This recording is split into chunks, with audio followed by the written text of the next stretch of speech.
On the Origin of Species, Charles Darwin, Part 1. Introduction. When on board HMS Beagle as naturalist, I was much struck with certain facts in the distribution of the inhabitants of South America and in the geological relations of the present to the past inhabitants of that continent. These facts seemed to me to throw some light on the origin of species, that mystery of mysteries, as it has been called by one of our greatest philosophers. On my return home, it occurred to me, in 1837, that something might perhaps be made out on this question by patiently accumulating and reflecting on all sorts of facts which could possibly have any bearing on it. After 5 years' work, I allowed myself to speculate on the subject and drew up some short notes.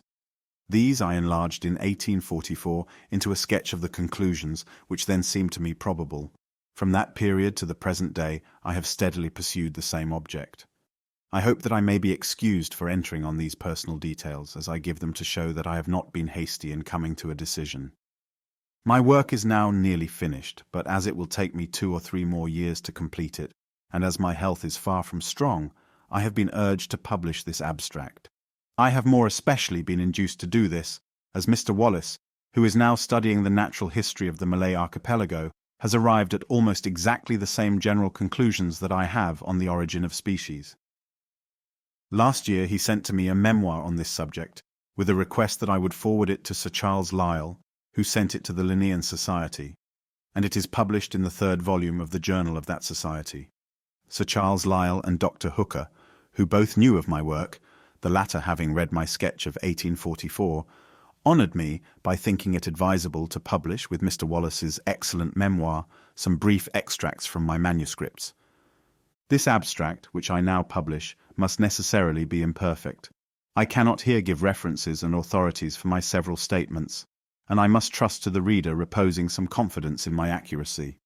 No doubt errors will have crept in, though I hope I have always been cautious in trusting to good authorities alone. I can here give only the general conclusions at which I have arrived, with a few facts in illustration, but which, I hope, in most cases will suffice. No one can feel more sensible than I do of the necessity of hereafter publishing in detail all the facts, with references, on which my conclusions have been grounded, and I hope in a future work to do this. For I am well aware that scarcely a single point is discussed in this volume on which facts cannot be adduced, often apparently leading to conclusions directly opposite to those at which I have arrived. A fair result can be obtained only by fully stating and balancing the facts and arguments on both sides of each question, and this cannot possibly be here done. I much regret that want of space prevents my having the satisfaction of acknowledging the generous assistance which I have received from very many naturalists, some of them personally unknown to me.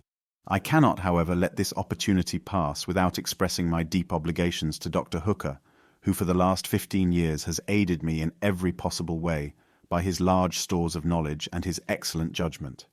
In considering the origin of species, it is quite conceivable that a naturalist, reflecting on the mutual affinities of organic beings, on their embryological relations, their geographical distribution, geological succession, and other such facts, might come to the conclusion that each species had not been independently created, but had descended, like varieties, from other species.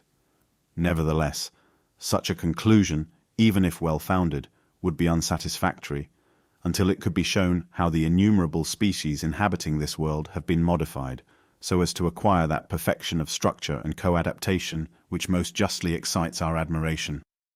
Naturalists continually refer to external conditions, such as climate, food, etc., as the only possible cause of variation. In one very limited sense, as we shall hereafter see, this may be true, but it is preposterous to attribute to mere external conditions the structure, for instance, of the woodpecker, with its feet, tail, beak, and tongue, so admirably adapted to catch insects under the bark of trees. In the case of the mistletoe, which draws its nourishment from certain trees, which has seeds that must be transported by certain birds, and which has flowers with separate sexes, absolutely requiring the agency of certain insects to bring pollen from one flower to the other, it is equally preposterous to account for the structure of this parasite, with its relations to several distinct organic beings, by the effects of external conditions, or of habit, or of the volition of the plant itself. The author of the Vestiges of Creation would, I presume, say that after a certain unknown number of generations, some bird had given birth to a woodpecker, and some plant to the mistletoe, and that these had been produced perfect as we now see them.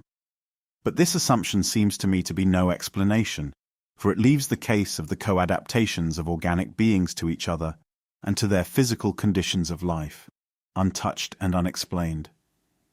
It is therefore of the highest importance to gain a clear insight into the means of modification and co-adaptation. At the commencement of my observations, it seemed to me probable that a careful study of domesticated animals and of cultivated plants would offer the best chance of making out this obscure problem. Nor have I been disappointed. In this and in all other perplexing cases, I have invariably found that our knowledge, imperfect though it be, of variation under domestication, afforded the best and safest clue. I may venture to express my conviction of the high value of such studies, although they have been very commonly neglected by naturalists. From these considerations, I shall devote the first chapter of this abstract to variation under domestication.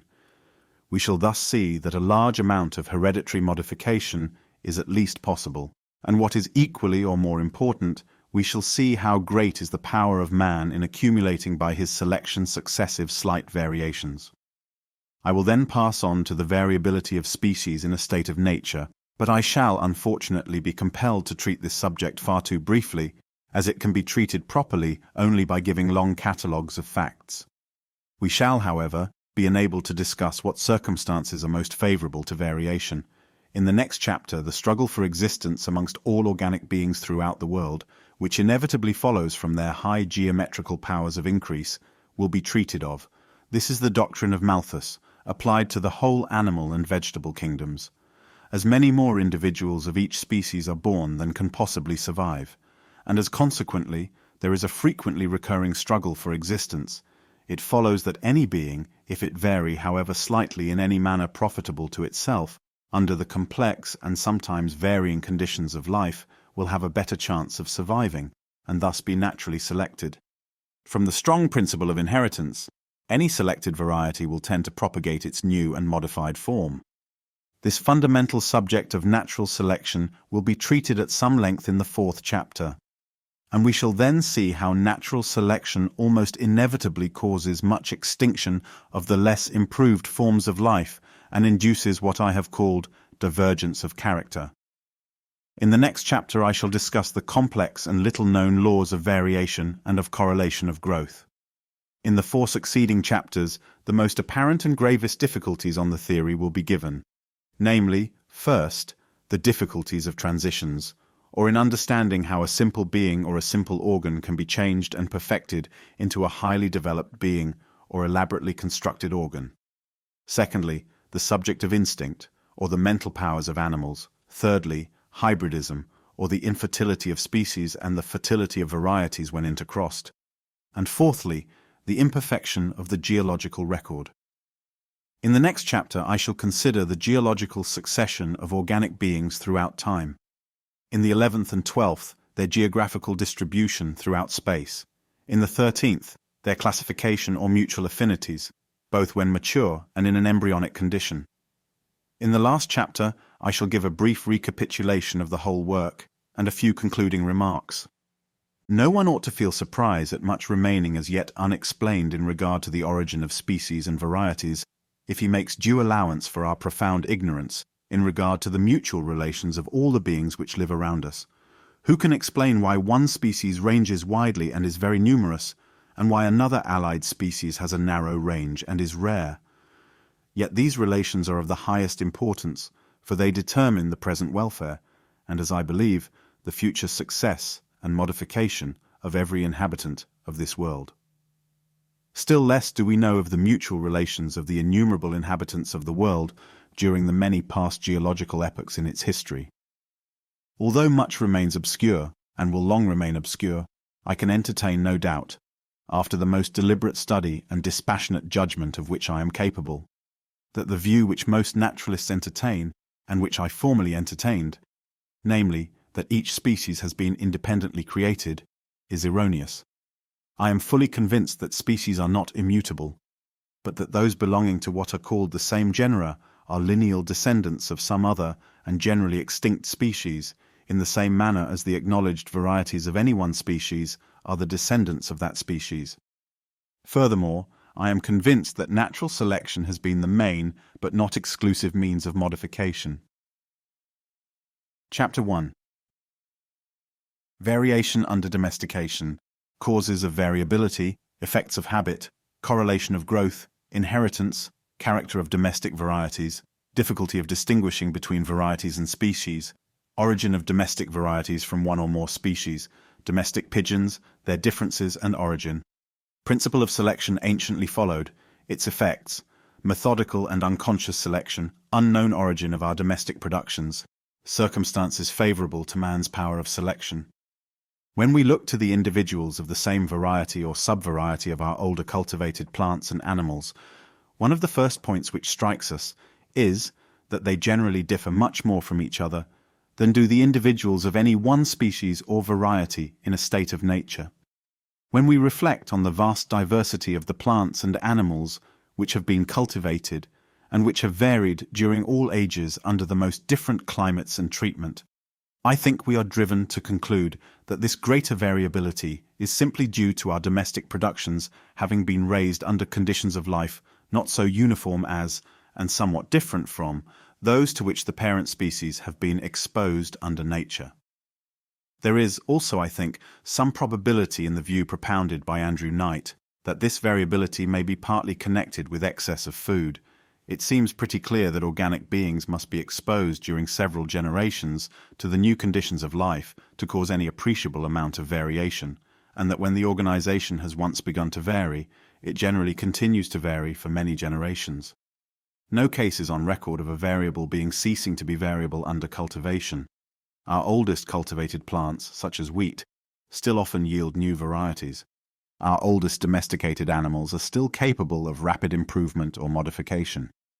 It has been disputed at what period of life the causes of variability, whatever they may be, generally act, whether during the early or late period of development of the embryo or at the instant of conception.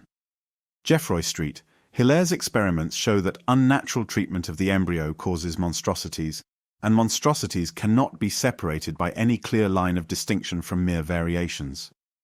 But I am strongly inclined to suspect that the most frequent cause of variability may be attributed to the male and female reproductive elements having been affected prior to the act of conception. Several reasons make me believe in this, but the chief one is the remarkable effect which confinement or cultivation has on the functions of the reproductive system. This system appearing to be far more susceptible than any other part of the organization to the action of any change in the conditions of life. Nothing is more easy than to tame an animal, and few things more difficult than to get it to breed freely under confinement, even in the many cases when the male and female unite. How many animals there are which will not breed, though living long under not very close confinement in their native country. This is generally attributed to vitiated instincts. But how many cultivated plants display the utmost vigor, and yet rarely or never seed? In some few such cases, it has been found out that very trifling changes, such as a little more or less water at some particular period of growth, will determine whether or not the plant sets a seed. I cannot here enter on the copious details which I have collected on this curious subject, but to show how singular the laws are which determine the reproduction of animals under confinement, I may just mention that carnivorous animals, even from the tropics, breed in this country pretty freely under confinement, with the exception of the plantigrades or bear family, whereas carnivorous birds, with the rarest exceptions, hardly ever lay fertile eggs. Many exotic plants have pollen utterly worthless, in the same exact condition as in the most sterile hybrids. When, on the one hand, we see domesticated animals and plants, though often weak and sickly, yet breeding quite freely under confinement, and when, on the other hand, we see individuals, though taken young from a state of nature, perfectly tamed, long-lived, and healthy, of which I could give numerous instances, yet having their reproductive system so seriously affected by unperceived causes as to fail in acting, we need not be surprised at this system, when it does act under confinement, acting not quite regularly, and producing offspring not perfectly like their parents or variable, Sterility has been said to be the bane of horticulture. But on this view we owe variability to the same cause which produces sterility. And variability is the source of all the choicest productions of the garden. I may add that as some organisms will breed most freely under the most unnatural conditions, for instance, the rabbit and ferret kept in hutches, showing that their reproductive system has not been thus affected, so will some animals and plants withstand domestication or cultivation and vary very slightly, perhaps hardly more than in a state of nature. A long list could easily be given of sporting plants. By this term gardeners mean a single bud or offset, which suddenly assumes a new and sometimes very different character from that of the rest of the plant. Such buds can be propagated by grafting, etc., and sometimes by seed. These sports are extremely rare under nature, but far from rare under cultivation. And in this case we see that the treatment of the parent has affected a bud or offset, and not the ovules or pollen. But it is the opinion of most physiologists that there is no essential difference between a bud and an ovule in their earliest stages of formation, so that in fact sports support my view that variability may be largely attributed to the ovules or pollen, or to both, having been affected by the treatment of the parent prior to the act of conception. These cases anyhow show that variation is not necessarily connected, as some authors have supposed, with the act of generation. Seedlings from the same fruit and the young of the same litter sometimes differ considerably from each other, though both the young and the parents, as Müller has remarked, have apparently been exposed to exactly the same conditions of life. And this shows how unimportant the direct effects of the conditions of life are in comparison with the laws of reproduction and of growth and of inheritance. For had the action of the conditions been direct, if any of the young had varied, all would probably have varied in the same manner. To judge how much, in the case of any variation, we should attribute to the direct action of heat, moisture, light, food, etc., is most difficult. My impression is that with animals such agencies have produced very little direct effect, though apparently more in the case of plants. Under this point of view, Mr. Buckman's recent experiments on plants seem extremely valuable. When all or nearly all the individuals exposed to certain conditions are affected in the same way, the change at first appears to be directly due to such conditions, but in some cases it can be shown that quite opposite conditions produce similar changes of structure. Nevertheless, some slight amount of change may, I think, be attributed to the direct action of the conditions of life, as in some cases increased size from amount of food, color from particular kinds of food and from light, and perhaps the thickness of fur from climate. Habit also has a decided influence, as in the period of flowering with plants when transported from one climate to another. In animals it has a more marked effect. For instance, I find in the domestic duck that the bones of the wing weigh less, and the bones of the leg more, in proportion to the whole skeleton, than do the same bones in the wild duck, and I presume that this change may be safely attributed to the domestic duck flying much less and walking more than its wild parent. The great and inherited development of the udders in cows and goats, in countries where they are habitually milked, in comparison with the state of these organs in other countries, is another instance of the effect of use. Not a single domestic animal can be named which has not in some country drooping ears, and the view suggested by some authors, that the drooping is due to the disuse of the muscles of the ear, from the animals not being much alarmed by danger, seems probable. There are many laws regulating variation, some few of which can be dimly seen, and will be hereafter briefly mentioned. I will here only allude to what may be called correlation of growth. Any change in the embryo or larva will almost certainly entail changes in the mature animal. In monstrosities, the correlations between quite distinct parts are very curious, and many instances are given in Isidore Geoffroy Saint-Hilaire. Hilaire's great work on this subject. Breeders believe that long limbs are almost always accompanied by an elongated head. Some instances of correlation are quite whimsical. Thus cats with blue eyes are invariably deaf. Color and constitutional peculiarities go together, of which many remarkable cases could be given amongst animals and plants. From the facts collected by Heusinger, it appears that white sheep and pigs are differently affected from colored individuals by certain vegetable poisons. Hairless dogs have imperfect teeth. Long-haired and coarse-haired animals are apt to have, as is asserted, long or many horns. Pigeons with feathered feet have skin between their outer toes. Pigeons with short beaks have small feet, and those with long beaks large feet. Hence, if man goes on selecting, and thus augmenting, any peculiarity, he will almost certainly unconsciously modify other parts of the structure, owing to the mysterious laws of the correlation of growth. The result of the various, quite unknown, or dimly seen laws of variation is infinitely complex and diversified. It is well worthwhile carefully to study the several treatises published on some of our old cultivated plants, as on the hyacinth, potato, even the dahlia, etc. And it is really surprising to note the endless points in structure and constitution in which the varieties and subvarieties differ slightly from each other. The whole organization seems to have become plastic and tends to depart in some small degree from that of the parental type. Any variation which is not inherited is unimportant for us, but the number and diversity of inheritable deviations of structure, both those of slight and those of considerable physiological importance, is endless. Dr. Prosper Lucas's treatise, in 2 large volumes, is the fullest and the best on this subject. No breeder doubts how strong is the tendency to inheritance. Like produces like is his fundamental belief. Doubts have been thrown on this principle by theoretical writers alone. When a deviation appears not unfrequently, and we see it in the father and child, we cannot tell whether it may not be due to the same original cause acting on both. But when amongst individuals, apparently exposed to the same conditions, any very rare deviation, due to some extraordinary combination of circumstances, appears in the parent, say, once amongst several million individuals, and it reappears in the child, the mere doctrine of chances almost compels us to attribute its reappearance to inheritance. Everyone must have heard of cases of albinism, prickly skin, hairy bodies, etc. appearing in several members of the same family.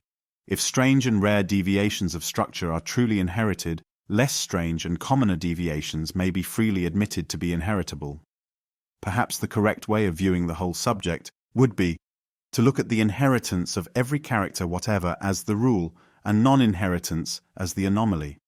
The laws governing inheritance are quite unknown. No one can say why the same peculiarity in different individuals of the same species, and in individuals of different species, is sometimes inherited and sometimes not so. Why the child often reverts in certain characters to its grandfather or grandmother, or other much more remote ancestor. Why a peculiarity is often transmitted from one sex to both sexes or to one sex alone, more commonly, but not exclusively, to the like sex. It is a fact of some little importance to us that peculiarities appearing in the males of our domestic breeds are often transmitted either exclusively or in a much greater degree to males alone. A much more important rule, which I think may be trusted, is that, at whatever period of life a peculiarity first appears, it tends to appear in the offspring at a corresponding age, though sometimes earlier. In many cases this could not be otherwise. Thus the inherited peculiarities in the horns of cattle could appear only in the offspring when nearly mature. Peculiarities in the silkworm are known to appear at the corresponding caterpillar or cocoon stage. But hereditary diseases and some other facts make me believe that the rule has a wider extension, and that when there is no apparent reason why a peculiarity should appear at any particular age, yet that it does tend to appear in the offspring at the same period at which it first appeared in the parent. I believe this rule to be of the highest importance in explaining the laws of embryology. These remarks are of course confined to the first appearance of the peculiarity, and not to its primary cause, which may have acted on the ovules or male element, in nearly the same manner as in the crossed offspring from a short-horned cow by a long-horned bull. The greater length of horn, though appearing late in life, is clearly due to the male element. Having alluded to the subject of reversion, I may here refer to a statement often made by naturalists, namely that our domestic varieties, when run wild, gradually but certainly revert in character to their aboriginal stocks. Hence it has been argued that no deductions can be drawn from domestic races to species in a state of nature. I have in vain endeavoured to discover on what decisive facts the above statement has so often and so boldly been made. There would be great difficulty in proving its truth. We may safely conclude that very many of the most strongly marked domestic varieties could not possibly live in a wild state. In many cases we do not know what the aboriginal stock was, and so could not tell whether or not nearly perfect reversion had ensued. It would be quite necessary, in order to prevent the effects of intercrossing, that only a single variety should be turned loose in its new home. Nevertheless, as our varieties certainly do occasionally revert in some of their characters to ancestral forms, it seems to me not improbable that if we could succeed in naturalizing, or were to cultivate during many generations, the several races, for instance, of the cabbage, in very poor soil, in which case, however, some effect would have to be attributed to the direct action of the poor soil, that they would, to a large extent, or even wholly, revert to the wild aboriginal stock. Whether or not the experiment would succeed is not of great importance for our line of argument, for by the experiment itself the conditions of life are changed. If it could be shown that our domestic varieties manifested a strong tendency to reversion, that is, to lose their acquired characters, whilst kept under unchanged conditions, and whilst kept in a considerable body, so that free intercrossing might check, by blending together, any slight deviations of structure, in such case, I grant that we could deduce nothing from domestic varieties in regard to species. But there is not a shadow of evidence in favour of this view. To assert that we could not breed our cart and race horses, long and short-horned cattle, and poultry of various breeds, and esculent vegetables, for an almost infinite number of generations would be opposed to all experience. I may add that when under nature the conditions of life do change, variations and reversions of character probably do occur, but natural selection, as will hereafter be explained, will determine how far the new characters thus arising shall be preserved. When we look to the hereditary varieties or races of our domestic animals and plants, and compare them with species closely allied together, we generally perceive in each domestic race, as already remarked, less uniformity of character than in true species. Domestic races of the same species also often have a somewhat monstrous character, by which I mean that although differing from each other, and from the other species of the same genus, in several trifling respects, they often differ in an extreme degree in some one part, both when compared one with another, and more especially when compared with all the species in nature to which they are nearest allied. With these exceptions, and with that of the perfect fertility of varieties when crossed, a subject hereafter to be discussed, domestic races of the same species differ from each other in the same manner as, only in most cases in a lesser degree than, do closely allied species of the same genus in a state of nature. I think this must be admitted when we find that there are hardly any domestic races, either amongst animals or plants, which have not been ranked by some competent judges as mere varieties, and by other competent judges as the descendants of aboriginally distinct species. If any marked distinction existed between domestic races and species, this source of doubt could not so perpetually recur. It has often been stated that domestic races do not differ from each other in characters of generic value. I think it could be shown that this statement is hardly correct, but naturalists differ most widely in determining what characters are of generic value, all such valuations being at present empirical. Moreover, on the view of the origin of genera which I shall presently give, we have no right to expect often to meet with generic differences in our domesticated productions. When we attempt to estimate the amount of structural difference between the domestic races of the same species, we are soon involved in doubt, from not knowing whether they have descended from one or several parent species.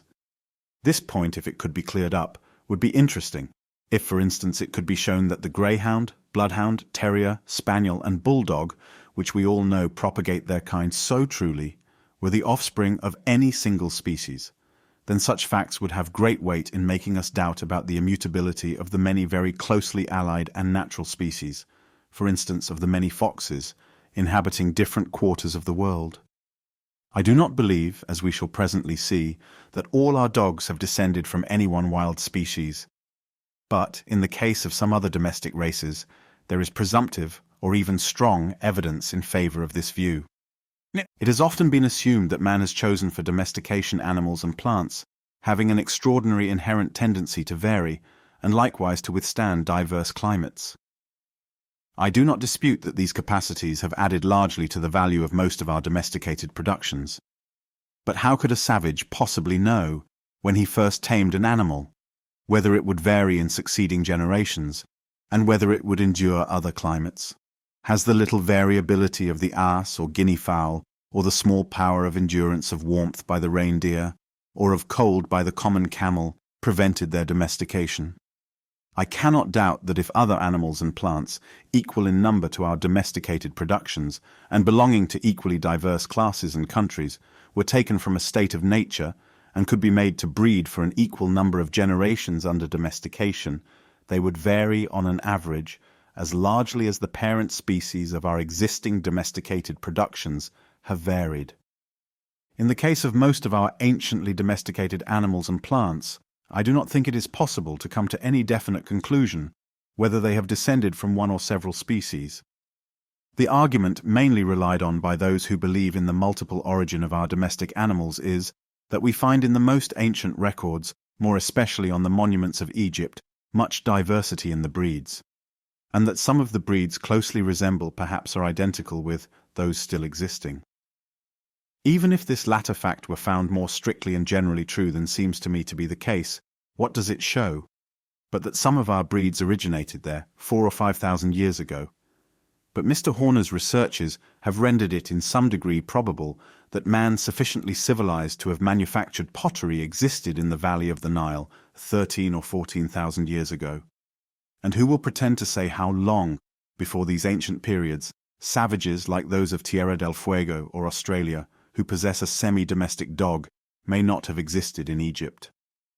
The whole subject must, I think, remain vague.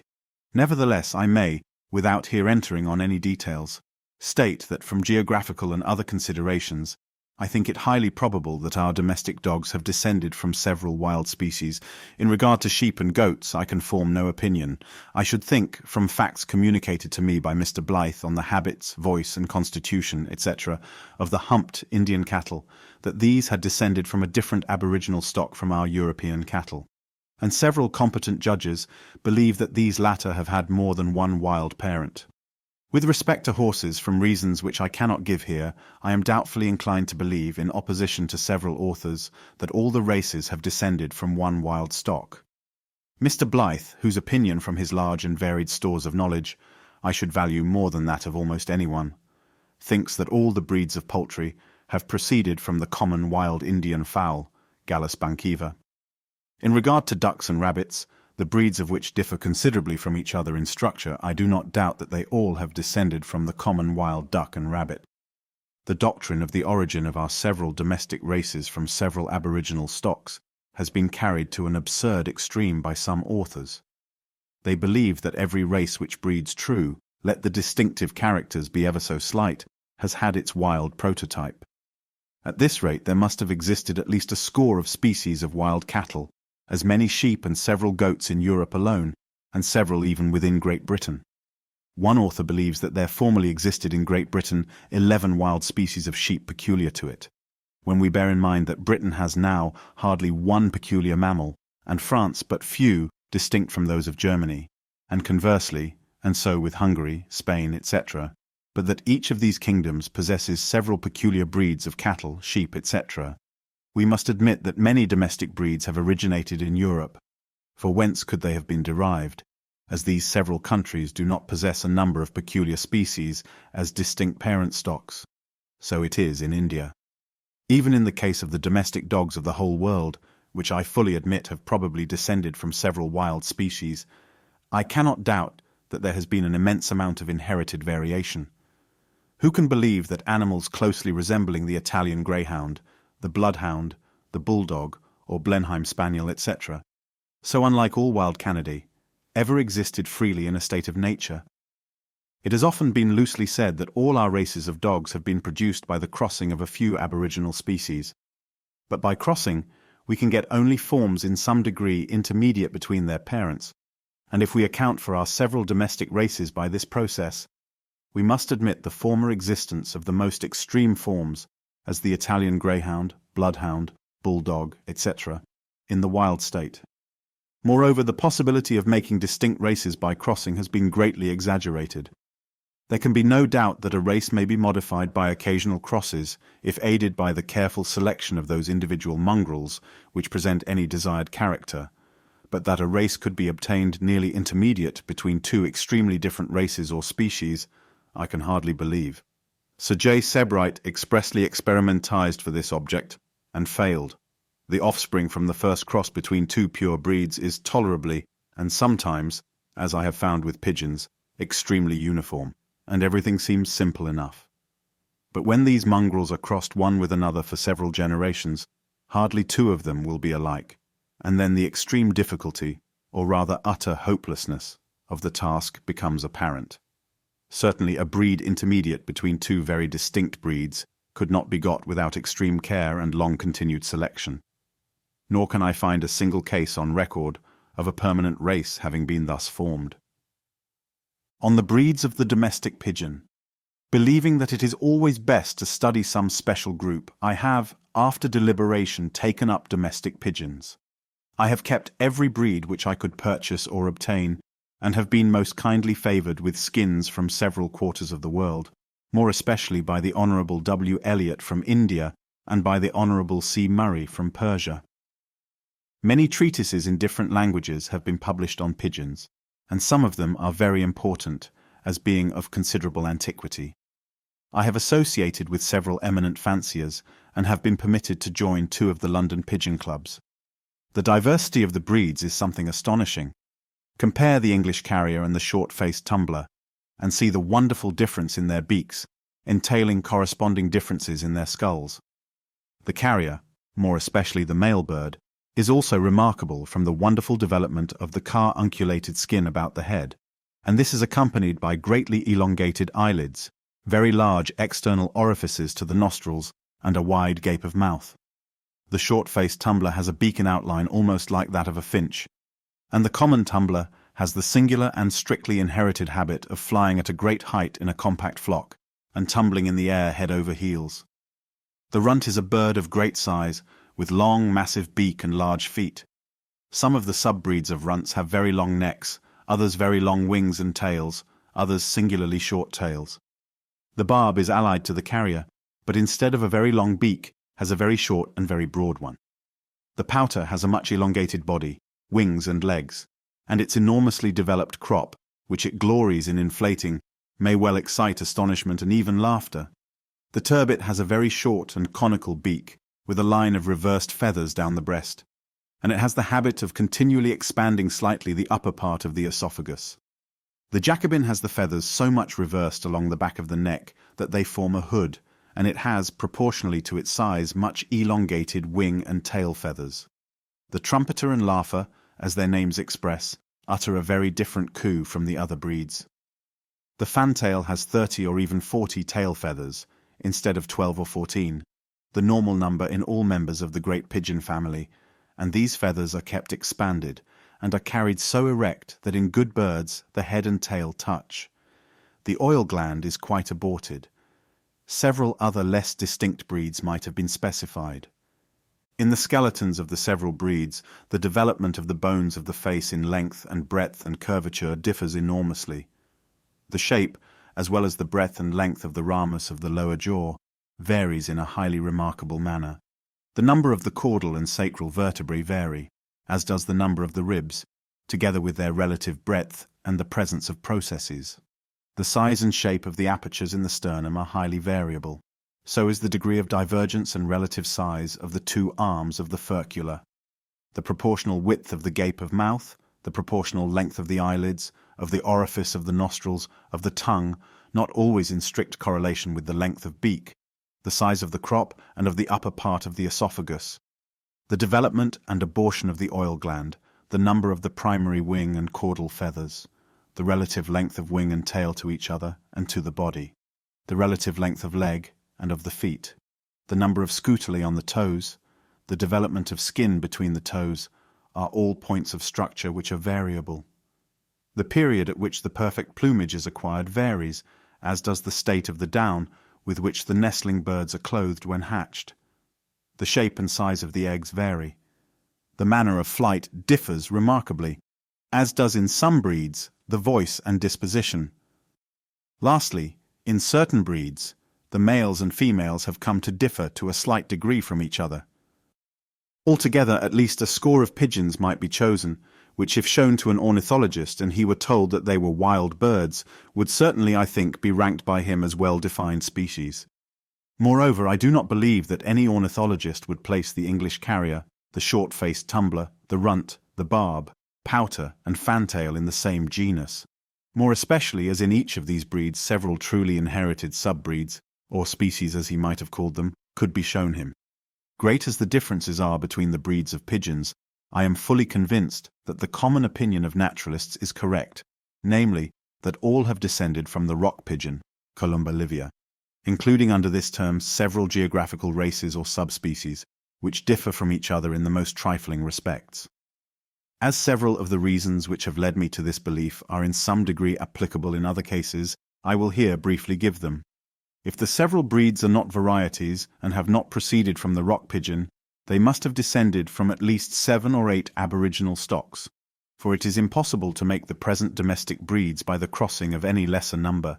How, for instance, could a pouter be produced by crossing 2 breeds unless one of the parent stocks possessed the characteristic enormous crop? The supposed aboriginal stocks must all have been rock pigeons, that is, not breeding or willingly perching on trees. But besides C. livia with its geographical subspecies, only 2 or 3 other species of rock pigeons are known, and these have not any of the characters of the domestic breeds. Hence the supposed aboriginal stocks must either still exist in the countries where they were originally domesticated, and yet be unknown to ornithologists, and this, considering their size, habits, and remarkable characters, seems very improbable.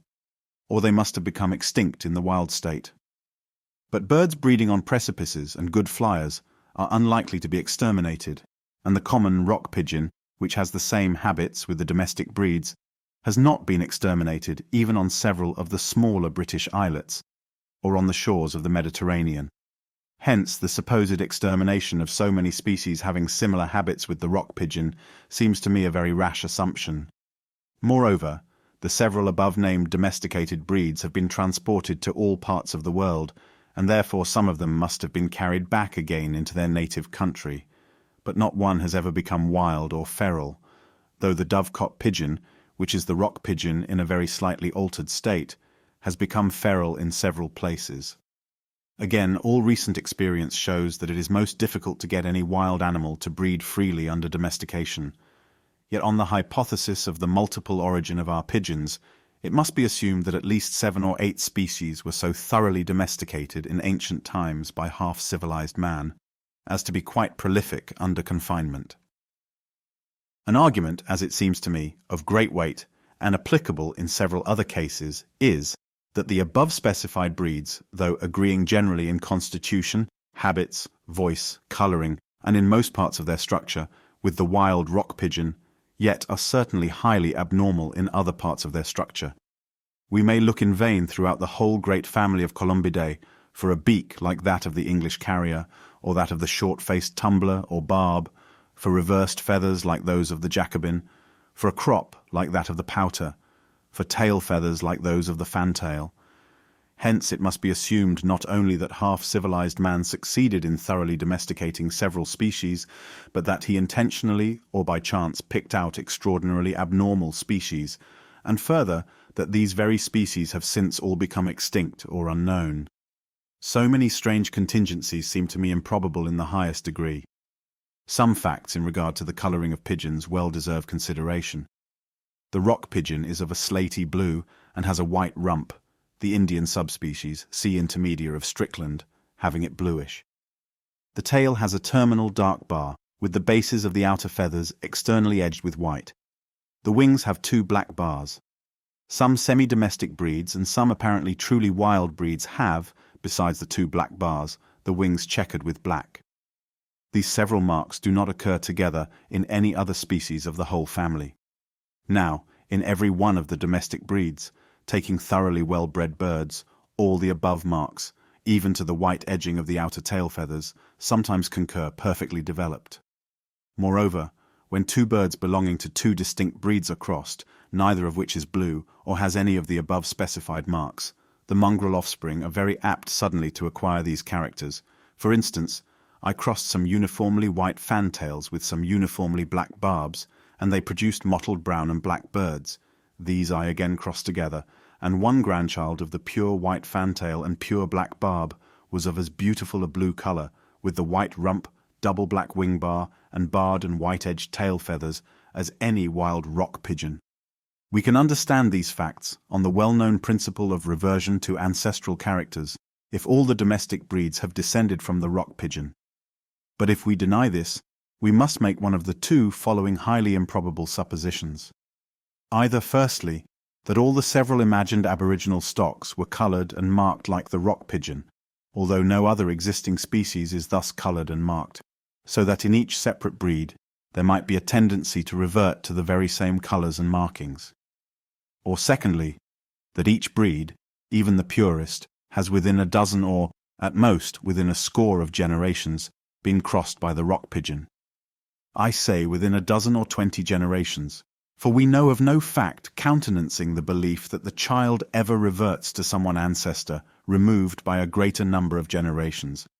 In a breed which has been crossed only once with some distinct breed, the tendency to reversion to any character derived from such cross will naturally become less and less, as in each succeeding generation there will be less of the foreign blood.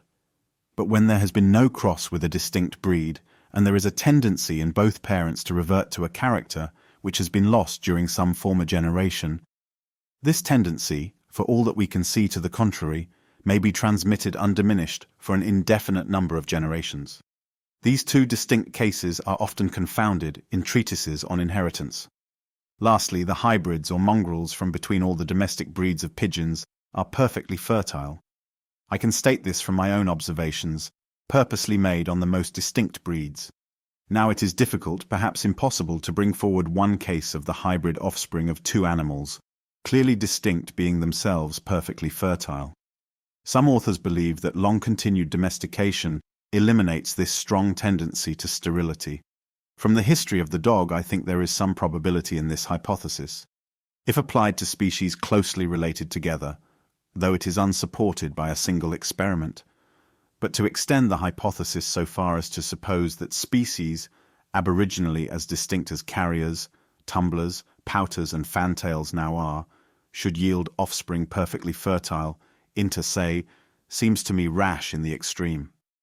From these several reasons, namely, the improbability of man having formerly got 7 or 8 supposed species of pigeons to breed freely under domestication, these supposed species being quite unknown in a wild state, and their becoming nowhere feral, these species having very abnormal characters in certain respects, as compared with all other columbidae, though so like in most other respects to the rock pigeon, the blue colour and various marks occasionally appearing in all the breeds, both when kept pure and when crossed, the mongrel offspring being perfectly fertile. From these several reasons taken together, I can feel no doubt that all our domestic breeds have descended from the Columba livia, with its geographical subspecies. In favour of this view, I may add firstly that C. livia, or the rock pigeon, has been found capable of domestication in Europe and in India, and that it agrees in habits and in a great number of points of structure with all the domestic breeds. Secondly, although an English carrier or short-faced tumbler differs immensely in certain characters from the rock pigeon, yet by comparing the several sub-breeds of these breeds, more especially those brought from distant countries, we can make an almost perfect series between the extremes of structure. Thirdly, those characters which are mainly distinctive of each breed, for instance the wattle and length of beak of the carrier, the shortness of that of the tumbler, and the number of tail feathers in the fantail, are in each breed eminently variable, and the explanation of this fact will be obvious when we come to treat of selection.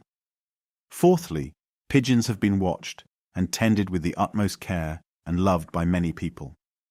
They have been domesticated for thousands of years in several quarters of the world. The earliest known record of pigeons is in the 5th Egyptian dynasty, about 3000 BC, as was pointed out to me by Professor Lepsius, but Mr. Birch informs me that pigeons are given in a bill of fare in the previous dynasty. In the time of the Romans, as we hear from Pliny, immense prices were given for pigeons. Nay, they are come to this pass, that they can reckon up their pedigree and race. Pigeons were much valued by Akbar Khan in India, about the year 1600. Never less than 20,000 pigeons were taken with the court. The monarchs of Iran and Turan sent him some very rare birds, And continues the courtly historian, His Majesty, by crossing the breeds, which method was never practiced before, has improved them astonishingly. About this same period the Dutch were as eager about pigeons as were the old Romans. The paramount importance of these considerations in explaining the immense amount of variation which pigeons have undergone will be obvious when we treat of selection. We shall then also see how it is that the breeds so often have a somewhat monstrous character. It is also a most favourable circumstance for the production of distinct breeds that male and female pigeons can be easily mated for life, and thus different breeds can be kept together in the same aviary. I have discussed the probable origin of domestic pigeons at some, yet quite insufficient, length, because when I first kept pigeons and watched the several kinds, knowing well how true they bred, I felt fully as much difficulty in believing that they could ever have descended from a common parent, as any naturalist could in coming to a similar conclusion in regard to the many species of finches or other large groups of birds in nature. One circumstance has struck me much, namely that all the breeders of the various domestic animals and the cultivators of plants with whom I have ever conversed or whose treatises I have read are firmly convinced that the several breeds to which each has attended are descended from so many aboriginally distinct species. Ask, as I've asked, a celebrated raiser of Hereford cattle whether his cattle might not have descended from long horns, and he will laugh you to scorn. I have never met a pigeon, or poultry, or duck, or rabbit fancier who was not fully convinced that each main breed was descended from a distinct species. Van Mons, in his treatise on pears and apples, shows how utterly he disbelieves that the several sorts, for instance, a Ribston pippin or codlin apple, could ever have proceeded from the seeds of the same tree. Innumerable other examples could be given. The explanation, I think, is simple. From long-continued study they are strongly impressed with the differences between the several races, and though they well know that each race varies slightly, for they win their prizes by selecting such slight differences, yet they ignore all general arguments and refuse to sum up in their minds slight differences accumulated during many successive generations. May not those naturalists who, knowing far less of the laws of inheritance than does the breeder, and knowing no more than he does of the intermediate links in the long lines of descent, yet admit that many of our domestic races have descended from the same parents, may they not learn a lesson of caution when they deride the idea of species in a state of nature being lineal descendants of other species? Selection. Let us now briefly consider the steps by which domestic races have been produced, either from one or from several allied species. Some little effect may perhaps be attributed to the direct action of the external conditions of life, and some little to habit. But he would be a bold man who would account by such agencies for the differences of a dray and racehorse, a greyhound and bloodhound, a carrier and tumbler pigeon. One of the most remarkable features in our domesticated races is that we see in them adaptation, not indeed to the animal's or plant's own good, but to man's use or fancy. Some variations useful to him have probably arisen suddenly or by one step. Many botanists, for instance, believe that the fuller's teasel with its hooks, which cannot be rivalled by any mechanical contrivance, is only a variety of the wild Dipsacus, and this amount of change may have suddenly arisen in a seedling. So it has probably been with the turnspit dog, and this is known to have been the case with the Ancon sheep. But when we compare the dray horse and racehorse, the dromedary and camel, the various breeds of sheep fitted either for cultivated land or mountain pasture, with the wool of one breed good for one purpose, and that of another breed for another purpose. When we compare the many breeds of dogs, each good for man in very different ways. When we compare the gamecock, so pertinacious in battle, with other breeds so little quarrelsome, with everlasting layers which never desire to sit, and with the bantam so small and elegant, when we compare the host of agricultural, culinary, orchard and flower garden races of plants, most useful to man at different seasons and for different purposes, or so beautiful in his eyes, we must, I think, look further than to mere variability. We cannot suppose that all the breeds were suddenly produced as perfect and as useful as we now see them. Indeed, in several cases, we know that this has not been their history. The key is man's power of accumulative selection. Nature gives successive variations. Man adds them up in certain directions useful to him. In this sense he may be said to make for himself useful breeds. The great power of this principle of selection is not hypothetical. It is certain that several of our eminent breeders have, even within a single lifetime, modified to a large extent some breeds of cattle and sheep. In order fully to realize what they have done, it is almost necessary to read several of the many treatises devoted to this subject and to inspect the animals. Breeders habitually speak of an animal's organization as something quite plastic, which they can model almost as they please. If I had space, I could quote numerous passages to this effect from highly competent authorities. Youatt, who was probably better acquainted with the works of agriculturalists than almost any other individual, and who was himself a very good judge of an animal, speaks of the principle of selection as that which enables the agriculturist not only to modify the character of his flock, but to change it altogether. It is the magician's wand, by means of which he may summon into life whatever form and mould he pleases. Lord Somerville, speaking of what breeders have done for sheep, says, "It would seem as if they had chalked out upon a wall a form perfect in itself, and then had given it existence." That most skilful breeder, Sir John Seabright, used to say, with respect to pigeons, that he would produce any given feather in 3 years, but it would take him 6 years to obtain head and beak. In Saxony, the importance of the principle of selection in regard to merino sheep is so fully recognized that men follow it as a trade. The sheep are placed on a table and are studied, like a picture by a connoisseur. This is done 3 times at intervals of months, and the sheep are each time marked and classed, so that the very best may ultimately be selected for breeding. What English breeders have actually effected is proved by the enormous prices given for animals with a good pedigree, and these have now been exported to almost every quarter of the world. The improvement is by no means generally due to crossing different breeds. All the best breeders are strongly opposed to this practice, except sometimes amongst closely allied sub-breeds. And when a cross has been made, the closest selection is far more indispensable even than in ordinary cases. If selection consisted merely in separating some very distinct variety and breeding from it, the principle would be so obvious as hardly to be worth notice. But its importance consists in the great effect produced by the accumulation in one direction, during successive generations, of differences absolutely inappreciable by an uneducated eye. Differences which I for one have vainly attempted to appreciate. Not one man in 1,000 has accuracy of eye and judgment sufficient to become an eminent breeder. If gifted with these qualities, and he studies his subject for years, and devotes his lifetime to it with indomitable perseverance, he will succeed and may make great improvements. If he wants any of these qualities, he will assuredly fail. Few would readily believe in the natural capacity and years of practice requisite to become even a skillful pigeon fancier. The same principles are followed by horticulturists, but the variations are here often more abrupt. No one supposes that our choicest productions have been produced by a single variation from the aboriginal stock. We have proofs that this is not so in some cases in which exact records have been kept. Thus, to give a very trifling instance, the steadily increasing size of the common gooseberry may be quoted. We see an astonishing improvement in many florists' flowers, when the flowers of the present day are compared with drawings made only 20 or 30 years ago.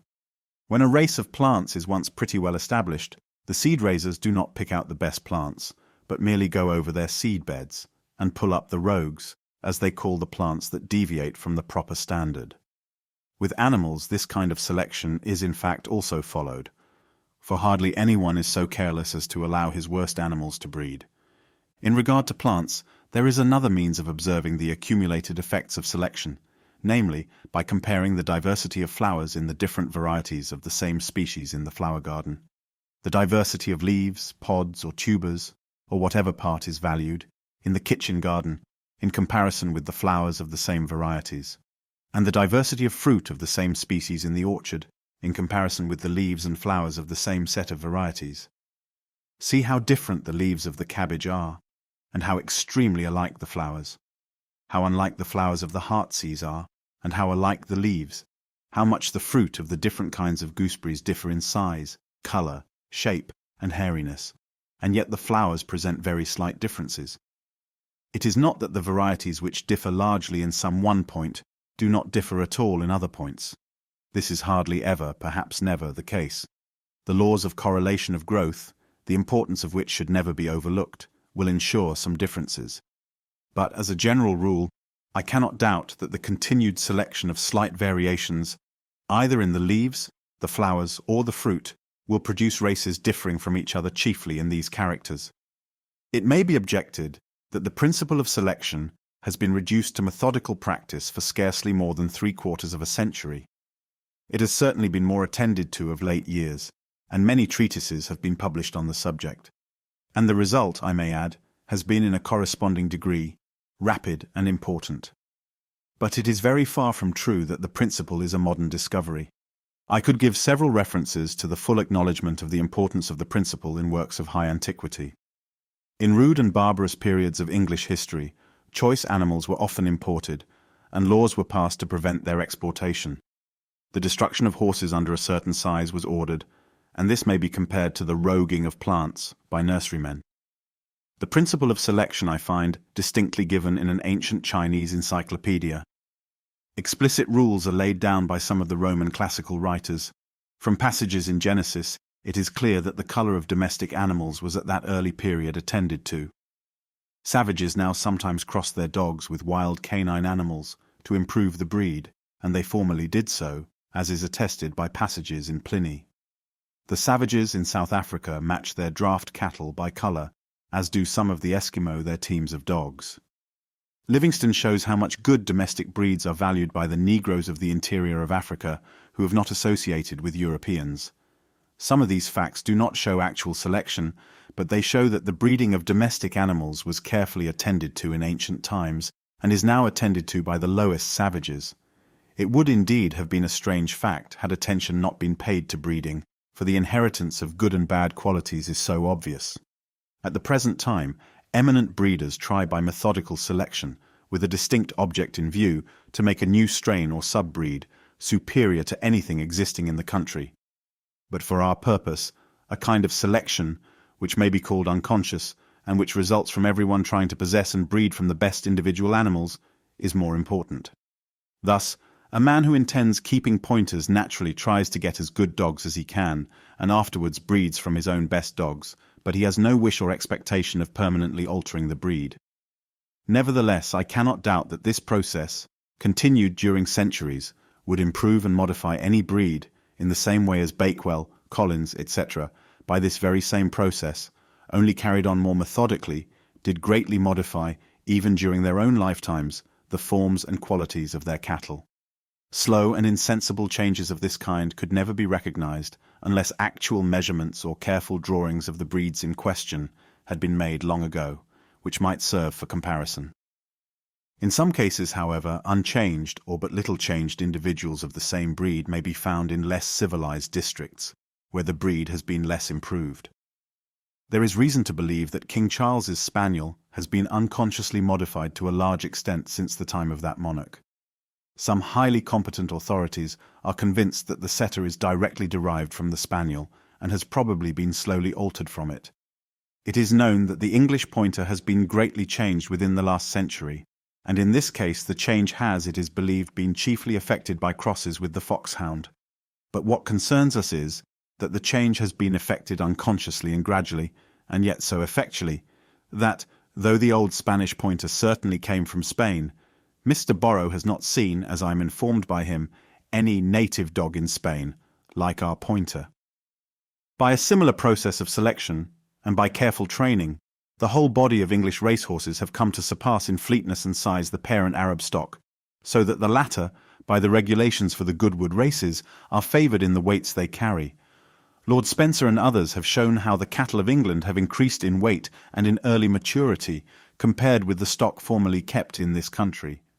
By comparing the accounts given in old pigeon treatises of carriers and tumblers with these breeds as now existing in Britain, India, and Persia, we can, I think, clearly trace the stages through which they have insensibly passed and come to differ so greatly from the rock pigeon. Youatt gives an excellent illustration of the effects of a course of selection, which may be considered as unconsciously followed, in so far that the breeders could never have expected or even have wished to have produced the result which ensued, namely the production of two distinct strains.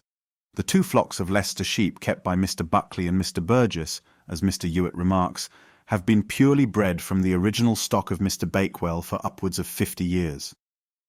There is not a suspicion existing in the mind of anyone at all acquainted with the subject that the owner of either of them has deviated in any one instance from the pure blood of Mr. Bakewell's flock, and yet the difference between the sheep possessed by these two gentlemen is so great that they have the appearance of being quite different varieties.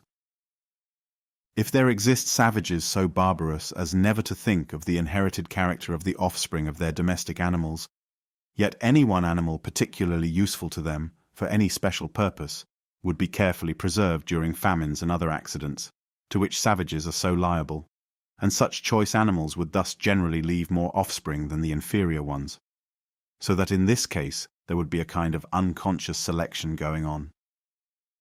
We see the value set on animals, even by the barbarians of Tierra del Fuego, by their killing and devouring their old women in times of dearth, as of less value than their dogs. In plants, the same gradual process of improvement, through the occasional preservation of the best individuals, whether or not sufficiently distinct to be ranked at their first appearance as distinct varieties, and whether or not two or more species or races have become blended together by crossing, may plainly be recognized in the increased size and beauty which we now see in the varieties of the heartsease, rose, pelargonium, dahlia, and other plants when compared with the older varieties or with their parent stocks. No one would ever expect to get a first-rate heartsease or dahlia from the seed of a wild plant. No one would expect to raise a first-rate melting pear from the seed of a wild pear, though he might succeed from a poor seedling growing wild if it had come from a garden stock. The pear, though cultivated in classical times, appears from Pliny's description to have been a fruit of very inferior quality. I have seen great surprise expressed in horticultural works at the wonderful skill of gardeners in having produced such splendid results from such poor materials. But the art, I cannot doubt, has been simple, and as far as the final result is concerned, has been followed almost unconsciously. It has consisted in always cultivating the best-known variety, sowing its seeds, and when a slightly better variety has chanced to appear, selecting it, and so onwards. But the gardeners of the classical period, who cultivated the best pear they could procure, never thought what splendid fruit we should eat, though we owe our excellent fruit in some small degree to their having naturally chosen and preserved the best varieties they could anywhere find. A large amount of change in our cultivated plants, thus slowly and unconsciously accumulated, explains, as I believe, the well-known fact that in a vast number of cases we cannot recognize, and therefore do not know, the wild parent stocks of the plants which have been longest cultivated in our flower and kitchen gardens. If it has taken centuries or thousands of years to improve or modify most of our plants up to their present standard of usefulness to man, we can understand how it is that neither Australia, the Cape of Good Hope, nor any other region inhabited by quite uncivilized man has afforded us a single plant worth culture. It is not that these countries, so rich in species, do not by a strange chance possess the aboriginal stocks of any useful plants, but that the native plants have not been improved by continued selection up to a standard of perfection comparable with that given to the plants in countries anciently civilized. In regard to the domestic animals kept by uncivilized man, it should not be overlooked that they almost always have to struggle for their own food, at least during certain seasons, and in two countries very differently circumstanced, individuals of the same species, having slightly different constitutions or structure, would often succeed better in the one country than in the other, and thus by a process of natural selection, as will hereafter be more fully explained, two sub-breeds might be formed. This perhaps partly explains what has been remarked by some authors, namely, that the varieties kept by savages have more of the character of species than the varieties kept in civilized countries. On the view here given of the all-important part which selection by man has played, it becomes at once obvious how it is that our domestic races show adaptation in their structure, or in their habits to man's wants or fancies. We can, I think, further understand the frequently abnormal character of our domestic races, and likewise their differences being so great in external characters, and relatively so slight in internal parts or organs.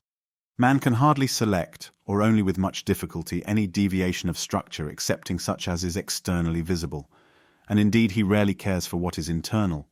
He can never act by selection, excepting on variations which are first given to him in some slight degree by nature.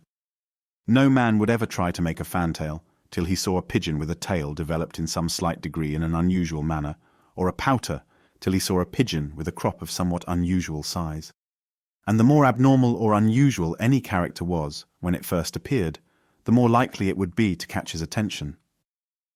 But to use such an expression as trying to make a fantail is, I have no doubt, in most cases, utterly incorrect. The man who first selected a pigeon with a slightly larger tail never dreamed what the descendants of that pigeon would become through long-continued, partly unconscious and partly methodical selection. Perhaps the parent bird of all fantails had only 14 tail feathers somewhat expanded, like the present Java fantail, or like individuals of other and distinct breeds, in which as many as 17 tail feathers have been counted. Perhaps the first pouter pigeon did not inflate its crop much more than the turbit now does the upper part of its esophagus, a habit which is disregarded by all fanciers, as it is not one of the points of the breed. Nor let it be thought that some great deviation of structure would be necessary to catch the fancier's eye. He perceives extremely small differences, and it is in human nature to value any novelty, however slight, in one's own possession. Nor must the value which would formerly be set on any slight differences in the individuals of the same species be judged of by the value which would now be set on them, after several breeds have once fairly been established. Many slight differences might, and indeed do now, arise amongst pigeons, which are rejected as faults or deviations from the standard of perfection of each breed.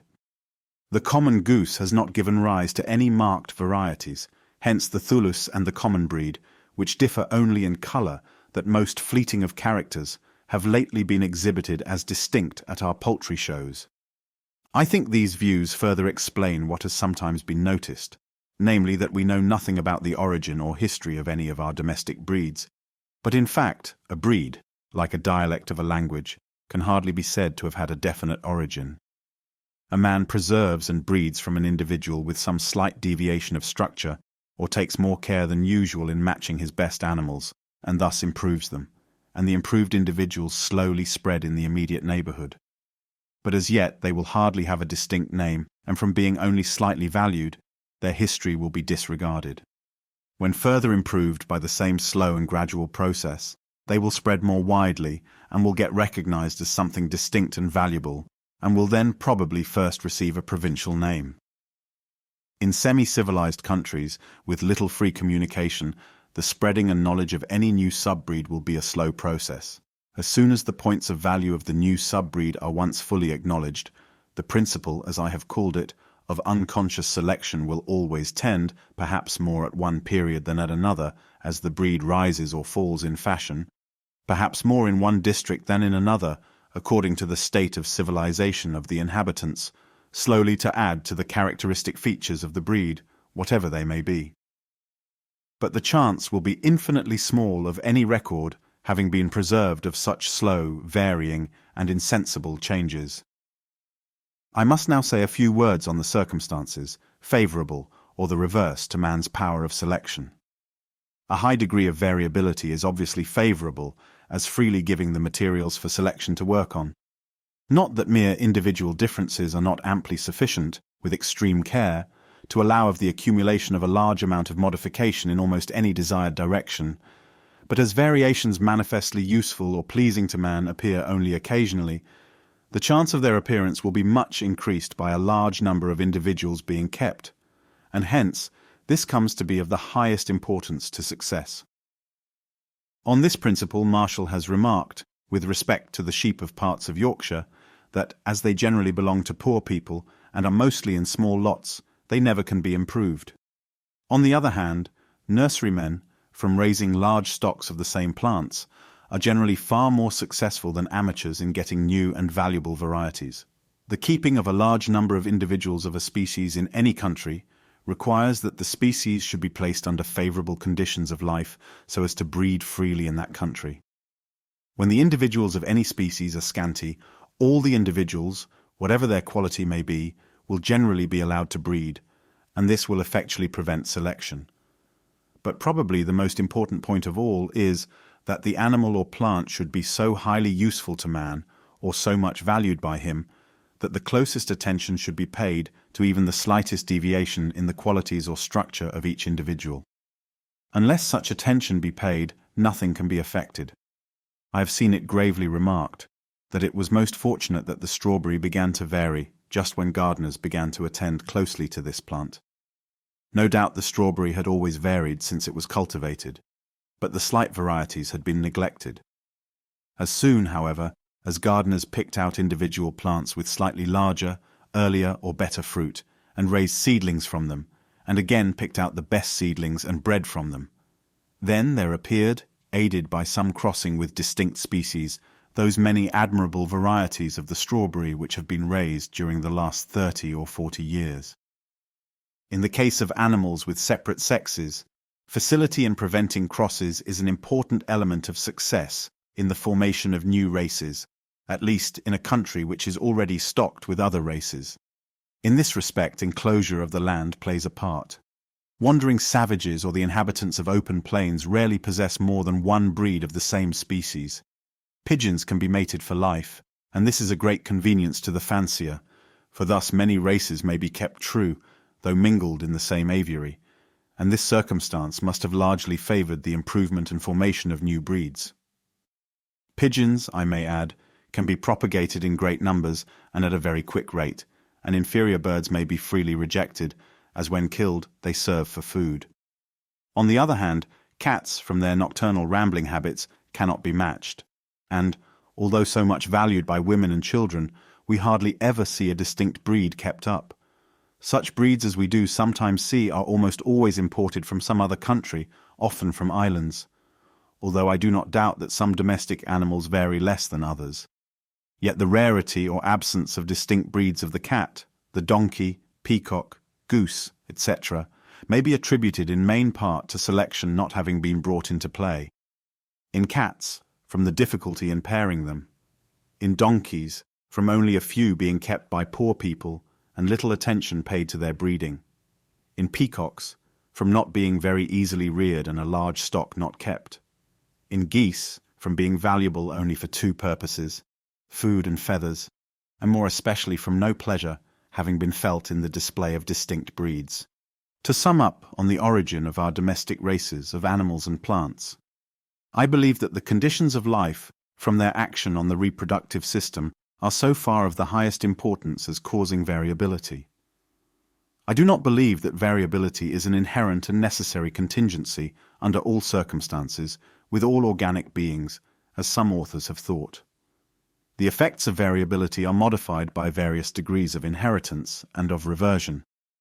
Variability is governed by many unknown laws, more especially by that of correlation of growth. Something may be attributed to the direct action of the conditions of life. Something must be attributed to use and disuse. The final result is thus rendered infinitely complex. In some cases, I do not doubt that the intercrossing of species, aboriginally distinct, has played an important part in the origin of our domestic productions. When in any country several domestic breeds have once been established, their occasional intercrossing, with the aid of selection, has, no doubt, largely aided in the formation of new subbreeds. But the importance of the crossing of varieties has, I believe, been greatly exaggerated, both in regard to animals and to those plants which are propagated by seed. In plants which are temporarily propagated by cuttings, buds, etc., the importance of the crossing both of distinct species and of varieties is immense, for the cultivator here quite disregards the extreme variability both of hybrids and mongrels and the frequent sterility of hybrids. But the cases of plants not propagated by seed are of little importance to us, for their endurance is only temporary. Over all these causes of change, I am convinced that the accumulative action of selection, whether applied methodically and more quickly or unconsciously and more slowly, but more efficiently, is by far the predominant power. Chapter 2. Variation under nature, variability, individual differences, doubtful species, wide-ranging, much diffused, and common species vary most. Species of the larger genera in any country vary more than the species of the smaller genera. Many of the species of the larger genera resemble varieties in being very closely, but unequally, related to each other, and in having restricted ranges. Before applying the principles arrived at in the last chapter to organic beings in a state of nature, we must briefly discuss whether these latter are subject to any variation. To treat this subject at all properly, a long catalogue of dry facts should be given, but these I shall reserve for my future work. Nor shall I here discuss the various definitions which have been given of the term species. No one definition has as yet satisfied all naturalists, yet every naturalist knows vaguely what he means when he speaks of a species. Generally, the term includes the unknown element of a distinct act of creation. The term variety is almost equally difficult to define, but here community of descent is almost universally implied, though it can rarely be proved. We have also what are called monstrosities, but they graduate into varieties. By a monstrosity I presume is meant some considerable deviation of structure in one part, either injurious to or not useful to the species, and not generally propagated. Some authors use the term variation in a technical sense, as implying a modification directly due to the physical conditions of life, and variations in this sense are supposed not to be inherited. But who can say that the dwarfed condition of shells in the brackish waters of the Baltic, or dwarfed plants on alpine summits, or the thicker fur of an animal from far northwards, would not in some cases be inherited for at least some few generations? And in this case, I presume that the form would be called a variety.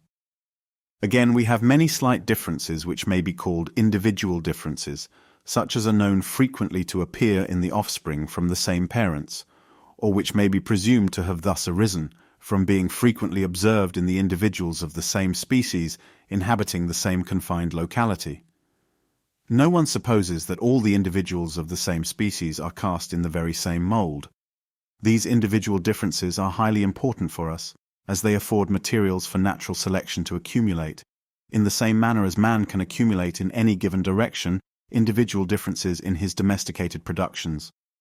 These individual differences generally affect what naturalists consider unimportant parts, but I could show by a long catalogue of facts that parts which must be called important, whether viewed under a physiological or classificatory point of view, sometimes vary in the individuals of the same species. I am convinced that the most experienced naturalist would be surprised at the number of the cases of variability, even in important parts of structure, which he could collect on good authority as I have collected during a course of years. It should be remembered that systematists are far from pleased at finding variability in important characters, and that there are not many men who will laboriously examine internal and important organs and compare them in many specimens of the same species. I should never have expected that the branching of the main nerves close to the great central ganglion of an insect would have been variable in the same species. I should have expected that changes of this nature could have been effected only by slow degrees. Yet quite recently, Mr. Lubbock has shown a degree of variability in these main nerves in Coccus, which may almost be compared to the irregular branching of the stem of a tree. This philosophical naturalist, I may add, has also quite recently shown that the muscles in the larvae of certain insects are very far from uniform. Authors sometimes argue in a circle when they state that important organs never vary, for these same authors practically rank that character as important, as some few naturalists have honestly confessed, which does not vary, and under this point of view, no instance of an important part varying will ever be found, but under any other point of view, many instances assuredly can be given. There is one point connected with individual differences, which seems to me extremely perplexing. I refer to those genera which have sometimes been called protean or polymorphic, in which the species present an inordinate amount of variation, and hardly two naturalists can agree which forms to rank as species and which as varieties. We may instance rubus, rosa, and hieracium amongst plants, several genera of insects, and several genera of brachiopod shells. In most polymorphic genera, some of the species have fixed and definite characters. Genera which are polymorphic in one country seem to be, with some few exceptions, polymorphic in other countries, and likewise, judging from brachiopod shells, at former periods of time. These facts seem to be very perplexing, for they seem to show that this kind of variability is independent of the conditions of life. I am inclined to suspect that we see in these polymorphic genera variations in points of structure which are of no service or disservice to the species, and which consequently have not been seized on and rendered definite by natural selection, as hereafter will be explained.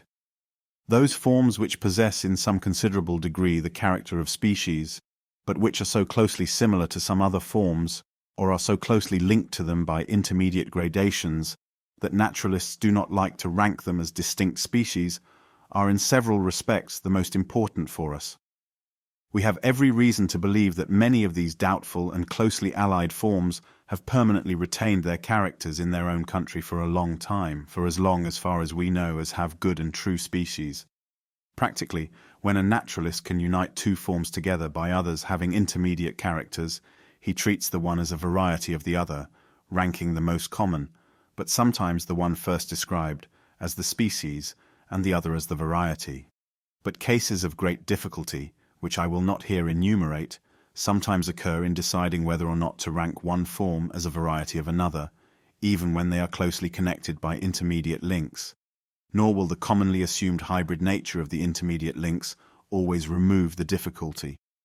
In very many cases, however, one form is ranked as a variety of another, not because the intermediate links have actually been found, but because analogy leads the observer to suppose either that they do now somewhere exist, or may formerly have existed. And here a wide door for the entry of doubt and conjecture is opened. Hence, in determining whether a form should be ranked as a species or a variety, the opinion of naturalists having sound judgment and wide experience seems the only guide to follow. We must, however, in many cases decide by a majority of naturalists, for few well-marked and well-known varieties can be named which have not been ranked as species by at least some competent judges. That varieties of this doubtful nature are far from uncommon cannot be disputed.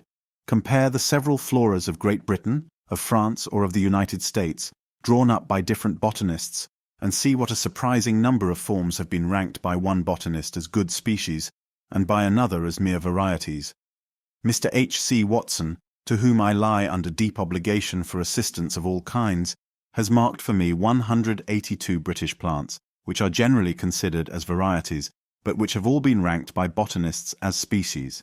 And in making this list, he has omitted many trifling varieties, but which nevertheless have been ranked by some botanists as species, and he has entirely omitted several highly polymorphic genera.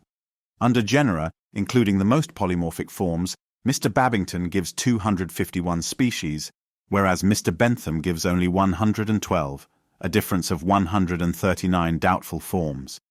Amongst animals which unite for each birth, and which are highly locomotive doubtful forms, ranked by one zoologist as a species and by another as a variety, can rarely be found within the same country, but are common in separated areas. How many of those birds and insects in North America and Europe, which differ very slightly from each other, have been ranked by one eminent naturalist as undoubted species, and by another as varieties, or, as they are often called, as geographical races? Many years ago, when comparing and seeing others compare, the birds from the separate islands of the Galapagos archipelago, both one with another, and with those from the American mainland, I was much struck how entirely vague and arbitrary is the distinction between species and varieties. On the islets of the Little Madeira group, there are many insects which are characterized as varieties in Mr. Wollaston's admirable work, but which it cannot be doubted would be ranked as distinct species by many entomologists. Even Ireland has a few animals now generally regarded as varieties, but which have been ranked as species by some zoologists. Several most experienced ornithologists consider our British red grouse as only a strongly marked race of a Norwegian species, whereas the greater number rank it as an undoubted species peculiar to Great Britain. A wide distance between the homes of two doubtful forms leads many naturalists to rank both as distinct species. But what distance, it has been well asked, will suffice?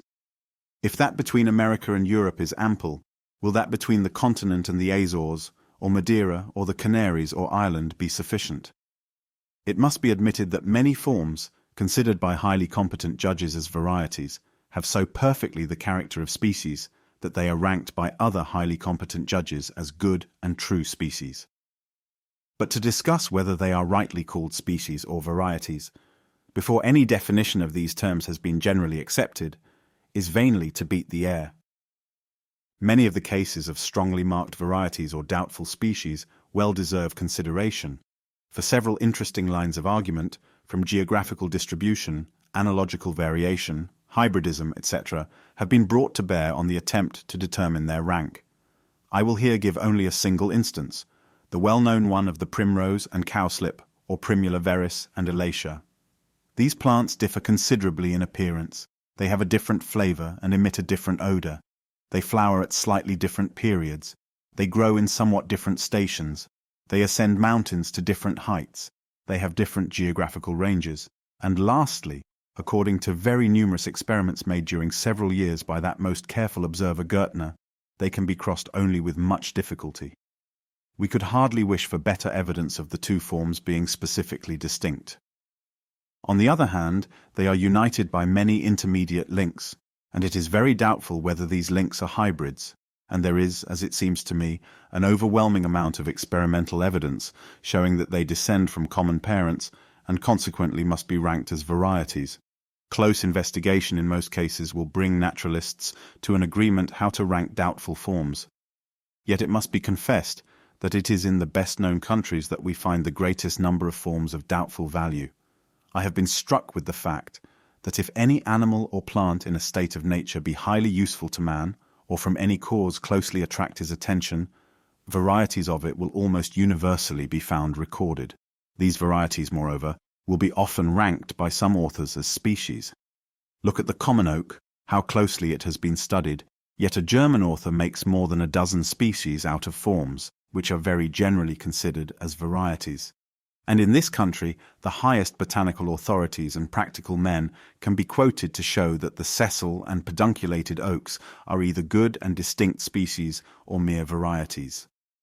When a young naturalist commences the study of a group of organisms quite unknown to him, he is at first much perplexed to determine what differences to consider as specific and what as varieties, for he knows nothing of the amount and kind of variation to which the group is subject.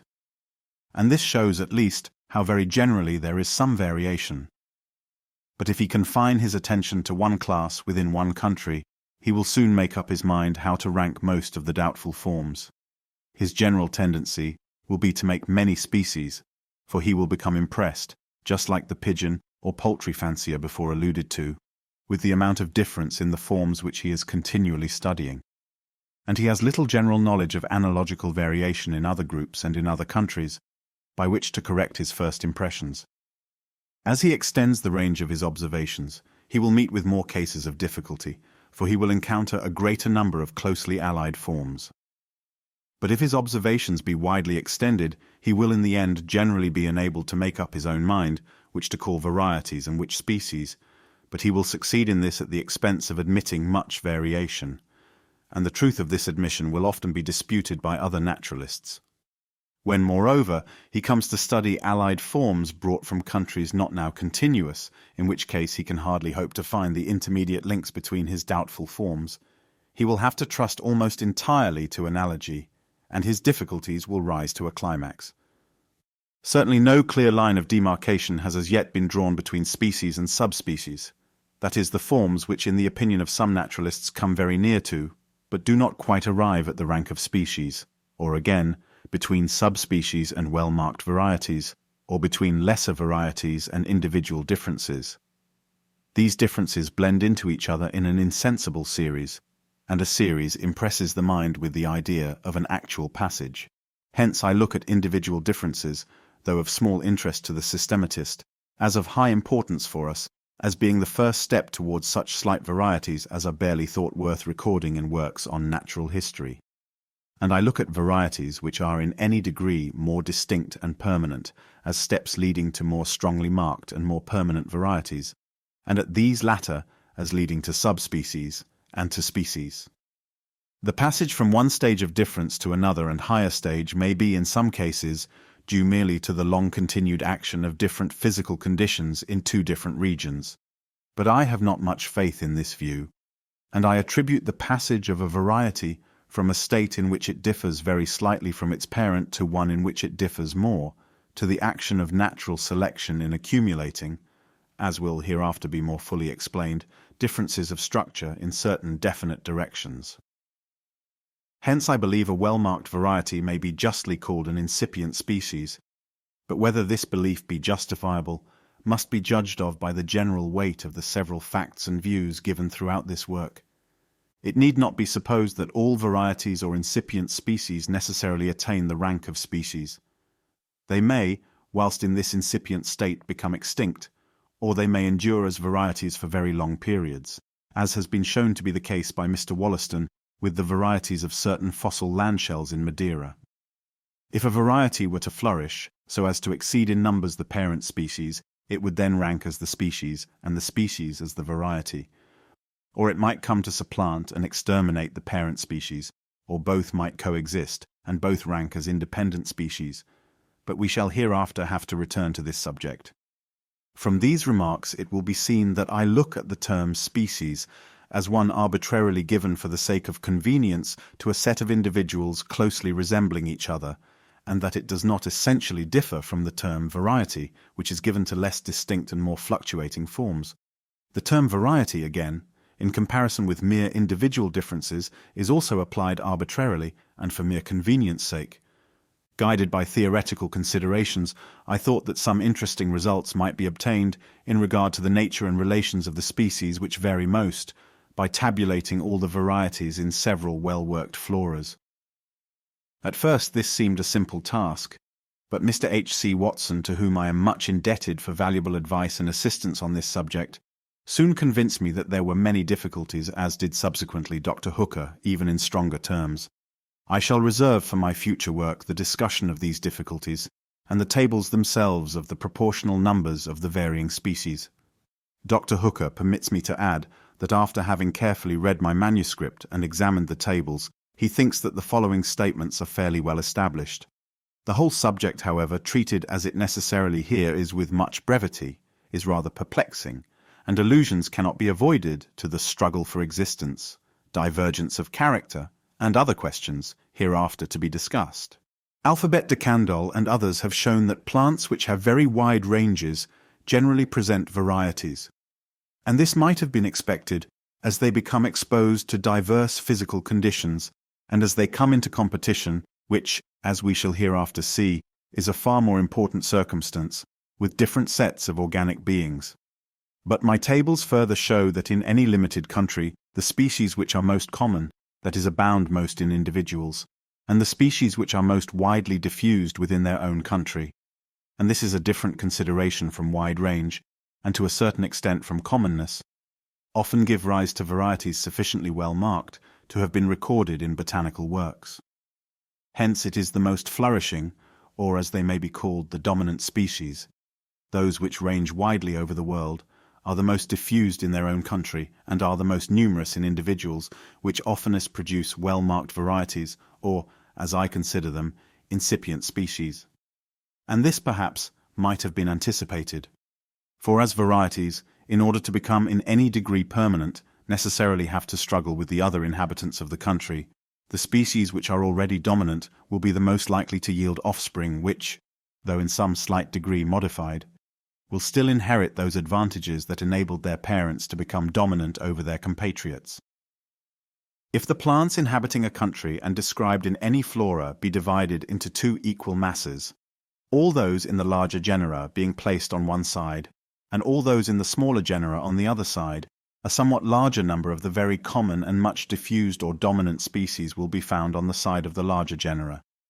This again might have been anticipated, for the mere fact of many species of the same genus inhabiting any country shows that there is something in the organic or inorganic conditions of that country favorable to the genus, and consequently we might have expected to have found in the larger genera, or those including many species, a large proportional number of dominant species. But so many causes tend to obscure this result that I'm surprised that my tables show even a small majority on the side of the larger genera. I will here allude to only two causes of obscurity. Freshwater and salt-loving plants have generally very wide ranges and are much diffused, but this seems to be connected with the nature of the stations inhabited by them, and has little or no relation to the size of the genera to which the species belong. Again, plants low in the scale of organization are generally much more widely diffused than plants higher in the scale, and here again there is no close relation to the size of the genera. The cause of lowly organized plants ranging widely will be discussed in our chapter on geographical distribution. From looking at species as only strongly marked and well-defined varieties, I was led to anticipate that the species of the larger genera in each country would oftener present varieties than the species of the smaller genera. For wherever many closely related species, i.e. species of the same genus, have been formed, many varieties or incipient species ought as a general rule to be now forming. Where many large trees grow, we expect to find saplings. Where many species of a genus have been formed through variation, circumstances have been favorable for variation, and hence we might expect that the circumstances would generally be still favorable to variation. On the other hand, if we look at each species as a special act of creation, there is no apparent reason why more varieties should occur in a group having many species than in one having few. To test the truth of this anticipation, I have arranged the plants of 12 countries and the coleopterous insects of 2 districts into 2 nearly equal masses, the species of the larger genera on one side and those of the smaller genera on the other side, and it has invariably proved to be the case that a larger proportion of the species on the side of the larger genera present varieties than on the side of the smaller genera. Moreover, the species of the large genera which present any varieties invariably present a larger average number of varieties than do the species of the small genera. Both these results follow when another division is made, and when all the smallest genera, with from only 1 to 4 species, are absolutely excluded from the tables. These facts are of plain signification on the view that species are only strongly marked and permanent varieties, for wherever many species of the same genus have been formed, or where, if we may use the expression, the manufactory of species has been active, we ought generally to find the manufactory still in action, more especially as we have every reason to believe the process of manufacturing new species to be a slow one. And this certainly is the case, if varieties be looked at as incipient species, for my tables clearly show as a general rule that, wherever many species of a genus have been formed, the species of that genus present a number of varieties, that is, of incipient species, beyond the average. It is not that all large genera are now varying much, and are thus increasing in the number of their species, or that no small genera are now varying and increasing. For if this had been so, it would have been fatal to my theory, inasmuch as geology plainly tells us that small genera have in the lapse of time often increased greatly in size, and that large genera have often come to their maxima, declined, and disappeared. All that we want to show is that where many species of a genus have been formed, on an average many are still forming, and this holds good. There are other relations between the species of large genera and their recorded varieties which deserve notice. We have seen that there is no infallible criterion by which to distinguish species and well-marked varieties, and in those cases in which intermediate links have not been found between doubtful forms, naturalists are compelled to come to a determination by the amount of difference between them, judging by analogy whether or not the amount suffices to raise one or both to the rank of species. Hence the amount of difference is one very important criterion in settling whether 2 forms should be ranked as species or varieties. Now Fries has remarked in regard to plants, and Westwood in regard to insects, that in large genera the amount of difference between the species is often exceedingly small. I have endeavored to test this numerically by averages, and as far as my imperfect results go, they always confirm the view. I have also consulted some sagacious and most experienced observers, and after deliberation they concur in this view. In this respect, therefore, the species of the larger genera resemble varieties more than do the species of the smaller genera. Or the case may be put in another way, and it may be said that in the larger genera, in which a number of varieties or incipient species greater than the average are now manufacturing, many of the species already manufactured still to a certain extent resemble varieties, for they differ from each other by a less than usual amount of difference. Moreover, the species of the large genera are related to each other in the same manner as the varieties of any one species are related to each other. No naturalist pretends that all the species of a genus are equally distinct from each other. They may generally be divided into subgenera, or sections, or lesser groups. As Fries has well remarked, little groups of species are generally clustered like satellites around certain other species. And what are varieties but groups of forms unequally related to each other and clustered round certain forms, that is, round their parent species? Undoubtedly, there is one most important point of difference between varieties and species, namely, that the amount of difference between varieties, when compared with each other or with their parent species, is much less than that between the species of the same genus. But when we come to discuss the principle, as I call it, of divergence of character, we shall see how this may be explained, and how the lesser differences between varieties will tend to increase into the greater differences between species. There is one other point which seems to me worth notice. Varieties generally have much restricted ranges. This statement is indeed scarcely more than a truism, for if a variety were found to have a wider range than that of its supposed parent species, their denominations ought to be reversed. But there is also reason to believe that those species which are very closely allied to other species, and in so far resemble varieties, often have much restricted ranges. For instance, Mr. H. C. Watson has marked for me in the well-sifted London Catalogue of Plants, 4th edition 63 plants, which are therein ranked as species, but which he considers as so closely allied to other species as to be of doubtful value. These 63 reputed species range on an average over 6.9 of the provinces into which Mr. Watson has divided Great Britain. Now, in this same catalogue, 53 acknowledged varieties are recorded, and these range over 7.7 provinces, whereas the species to which these varieties belong range over 14.3 provinces. So that the acknowledged varieties have very nearly the same restricted average range, as have those very closely allied forms, marked for me by Mr. Watson as doubtful species, but which are almost universally ranked by British botanists as good and true species. Finally, then, varieties have the same general characters as species, for they cannot be distinguished from species, except firstly by the discovery of intermediate linking forms, and the occurrence of such links cannot affect the actual characters of the forms which they connect. And except, secondly, by a certain amount of difference, for two forms, if differing very little, are generally ranked as varieties, notwithstanding that intermediate linking forms have not been discovered, but the amount of difference considered necessary to give to two forms the rank of species is quite indefinite. In genera, having more than the average number of species in any country, the species of these genera have more than the average number of varieties.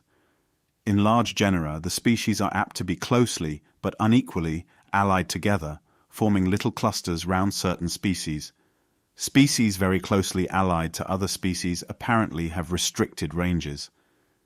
In all these several respects, the species of large genera present a strong analogy with varieties, and we can clearly understand these analogies if species have once existed as varieties, and have thus originated, whereas these analogies are utterly inexplicable if each species has been independently created. We have also seen that it is the most flourishing and dominant species of the larger genera which on an average vary most. And varieties, as we shall hereafter see, tend to become converted into new and distinct species. The larger genera thus tend to become larger, and throughout nature the forms of life which are now dominant tend to become still more dominant by leaving many modified and dominant descendants. But by steps hereafter to be explained, the larger genera also tend to break up into smaller genera. And thus, the forms of life throughout the universe become divided into groups subordinate to groups. Chapter 3. Struggle for existence. Bears on natural selection, the term used in a wide sense, geometrical powers of increase, rapid increase of naturalized animals and plants, nature of the checks to increase, competition universal, effects of climate, protection from the number of individuals, complex relations of all animals and plants throughout nature, struggle for life most severe between individuals and varieties of the same species, often severe between species of the same genus, the relation of organism to organism the most important of all relations. Before entering on the subject of this chapter, I must make a few preliminary remarks to show how the struggle for existence bears on natural selection. It has been seen in the last chapter that amongst organic beings in a state of nature, there is some individual variability. Indeed, I am not aware that this has ever been disputed. It is immaterial for us whether a multitude of doubtful forms be called species or subspecies or varieties.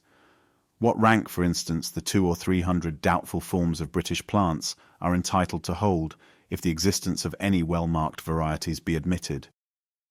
But the mere existence of individual variability and of some few well-marked varieties, though necessary as the foundation for the work, helps us but little in understanding how species arise in nature. How have all those exquisite adaptations of one part of the organization to another part, and to the conditions of life, and of one distinct organic being to another being, been perfected? We see these beautiful co-adaptations most plainly in the woodpecker and mistletoe, and only a little less plainly in the humblest parasite which clings to the hairs of a quadruped or feathers of a bird, in the structure of the beetle which dives through the water, in the plumed seed which is wafted by the gentlest breeze. In short, we see beautiful adaptations everywhere, and in every part of the organic world. Again, it may be asked, how is it that varieties, which I have called incipient species, become ultimately converted into good and distinct species, which in most cases obviously differ from each other far more than do the varieties of the same species?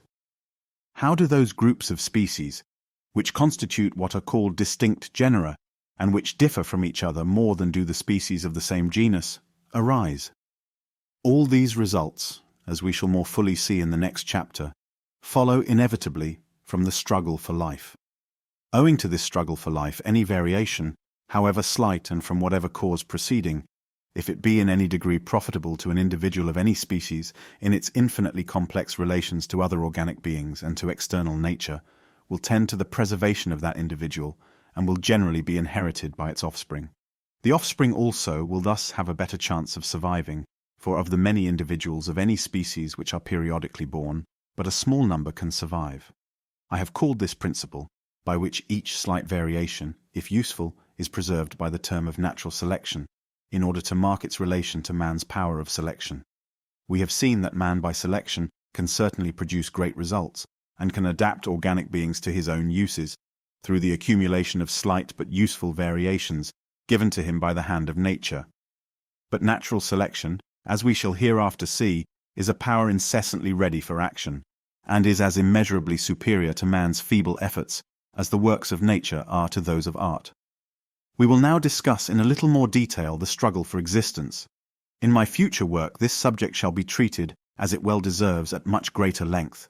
The elder de Candolle and Lyell have largely and philosophically shown that all organic beings are exposed to severe competition. In regard to plants, no one has treated this subject with more spirit and ability than W. Herbert, Dean of Manchester, evidently the result of his great horticultural knowledge. Nothing is easier than to admit in words the truth of the universal struggle for life, or more difficult, at least I have found it so, than constantly to bear this conclusion in mind. Yet unless it be thoroughly ingrained in the mind, I am convinced that the whole economy of nature, with every fact on distribution, rarity, abundance, extinction and variation, will be dimly seen or quite misunderstood. We behold the face of nature bright with gladness. We often see superabundance of food. We do not see, or we forget, that the birds which are idly singing round us mostly live on insects or seeds, and are thus constantly destroying life. Or we forget how largely these songsters, or their eggs, or their nestlings, are destroyed by birds and beasts of prey. We do not always bear in mind that though food may be now superabundant, it is not so at all seasons of each recurring year. I should premise that I use the term struggle for existence in a large and metaphorical sense, including dependence of one being on another, and including, which is more important, not only the life of the individual but success in leaving progeny.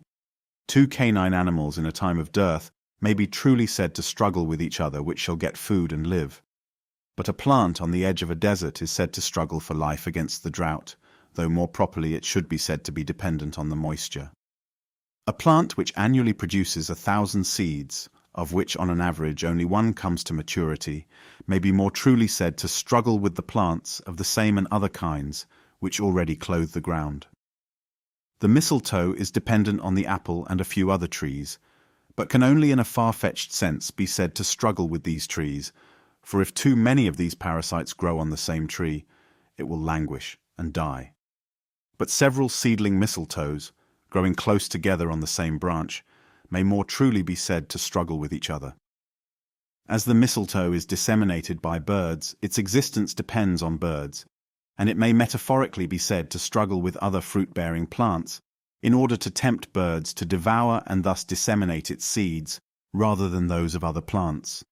In these several senses which pass into each other, I use for convenience sake the general term of struggle for existence.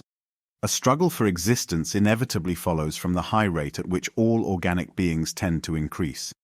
Every being, which during its natural lifetime produces several eggs or seeds, must suffer destruction during some period of its life, and during some season or occasional year.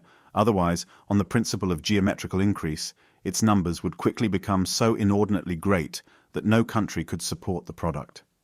Hence, as more individuals are produced than can possibly survive, there must in every case be a struggle for existence, either one individual with another of the same species, or with the individuals of distinct species, or with the physical conditions of life. It is the doctrine of Malthus applied with manifold force to the whole animal and vegetable kingdoms, for in this case there can be no artificial increase of food, and no prudential restraint from marriage. Although some species may be now increasing more or less rapidly in numbers, all cannot do so, for the world would not hold them. There is no exception to the rule that every organic being naturally increases at so high a rate, that if not destroyed, the earth would soon be covered by the progeny of a single pair. Even slow-breeding man has doubled in 25 years, and at this rate, in a few thousand years, there would literally not be standing room for his progeny. Linnaeus has calculated that if an annual plant produced only 2 seeds, and there is no plant so unproductive as this, and their seedlings next year produced 2, and so on, then in 20 years there would be 1,000,000 plants. The elephant is reckoned to be the slowest breeder of all known animals, and I have taken some pains to estimate its probable minimum rate of natural increase. It will be under the mark to assume that it breeds when 30 years old, and goes on breeding till 90 years old, bringing forth 3 pair of young in this interval. If this be so, at the end of the 5th century, there would be alive 15 million elephants, descended from the first pair. But we have better evidence on this subject than mere theoretical calculations, namely, the numerous recorded cases of the astonishingly rapid increase of various animals in a state of nature, when circumstances have been favorable to them during 2 or 3 following seasons. Still more striking is the evidence from our domestic animals of many kinds which have run wild in several parts of the world. If the statements of the rate of increase of slow-breeding cattle and horses in South America and latterly in Australia had not been well authenticated, they would have been quite incredible. So it is with plants. Cases could be given of introduced plants which have become common throughout whole islands in a period of less than 10 years. Several of the plants now most numerous over the wide plains of La Plata, clothing square leagues of surface almost to the exclusion of all other plants, have been introduced from Europe, and there are plants which now range in India, as I hear from Dr. Falconer, from Cape Comorin to the Himalaya, which have been imported from America since its discovery. In such cases, and endless instances could be given, no one supposes that the fertility of these animals or plants has been suddenly and temporarily increased in any sensible degree. The obvious explanation is that the conditions of life have been very favorable, and that there has consequently been less destruction of the old and young, and that nearly all the young have been enabled to breed. In such cases, the geometrical ratio of increase, the result of which never fails to be surprising, simply explains the extraordinarily rapid increase and wide diffusion of naturalized productions in their new homes. In a state of nature, almost every plant produces seed, and amongst animals there are very few which do not annually pair. Hence we may confidently assert that all plants and animals are tending to increase at a geometrical ratio, that all would most rapidly stock every station in which they could anyhow exist, and that the geometrical tendency to increase must be checked by destruction at some period of life. Our familiarity with the larger domestic animals tends, I think, to mislead us. We see no great destruction falling on them, and we forget that thousands are annually slaughtered for food, and that in a state of nature an equal number would have somehow to be disposed of.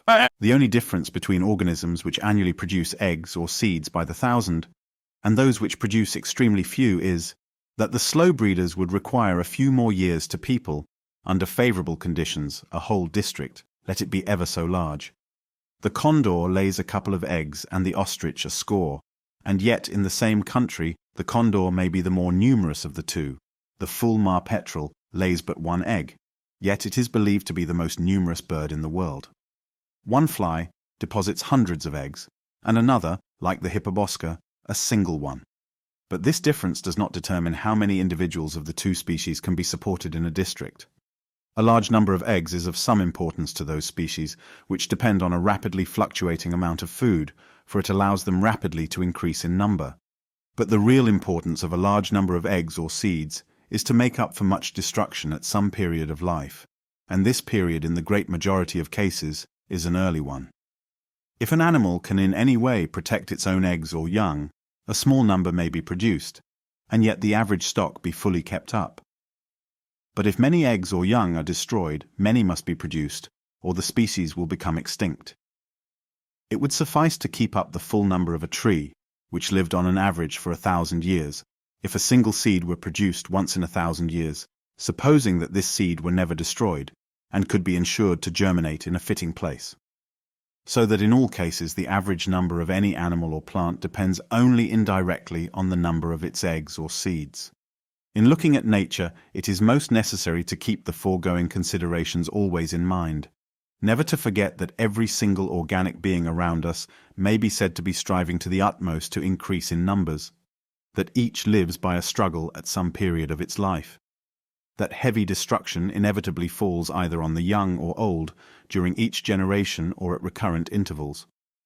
Lighten any check, mitigate the destruction ever so little, and the number of the species will almost instantaneously increase to any amount.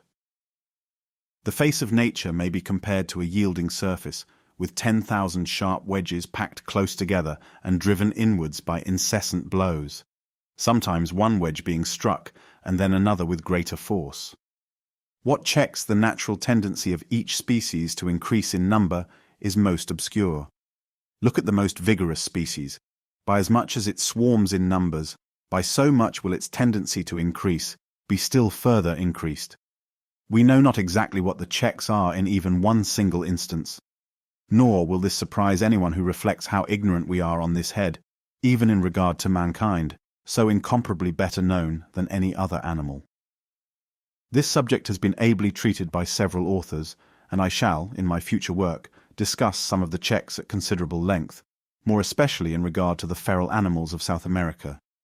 Here I will make only a few remarks, just to recall to the reader's mind some of the chief points. Eggs or very young animals seem generally to suffer most, but this is not invariably the case.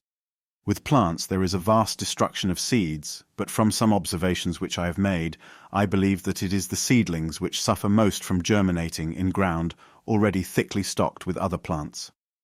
Seedlings also are destroyed in vast numbers by various enemies.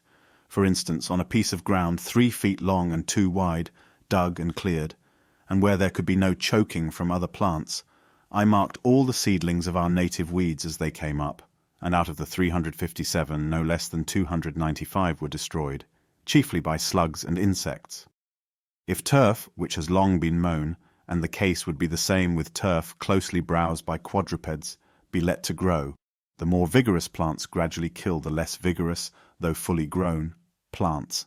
Thus, out of 20 species growing on a little plot of turf, 3 feet by 4, 9 species perished from the other species being allowed to grow up freely. The amount of food for each species, of course, gives the extreme limit to which each can increase, but very frequently it is not the obtaining food, but the serving as prey to other animals, which determines the average numbers of a species. Thus, there seems to be little doubt that the stock of partridges, grouse, and hares on any large estate depends chiefly on the destruction of vermin.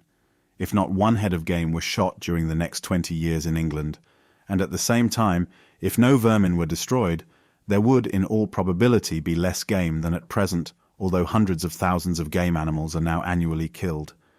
On the other hand, in some cases, as with the elephant and rhinoceros, none are destroyed by beasts of prey.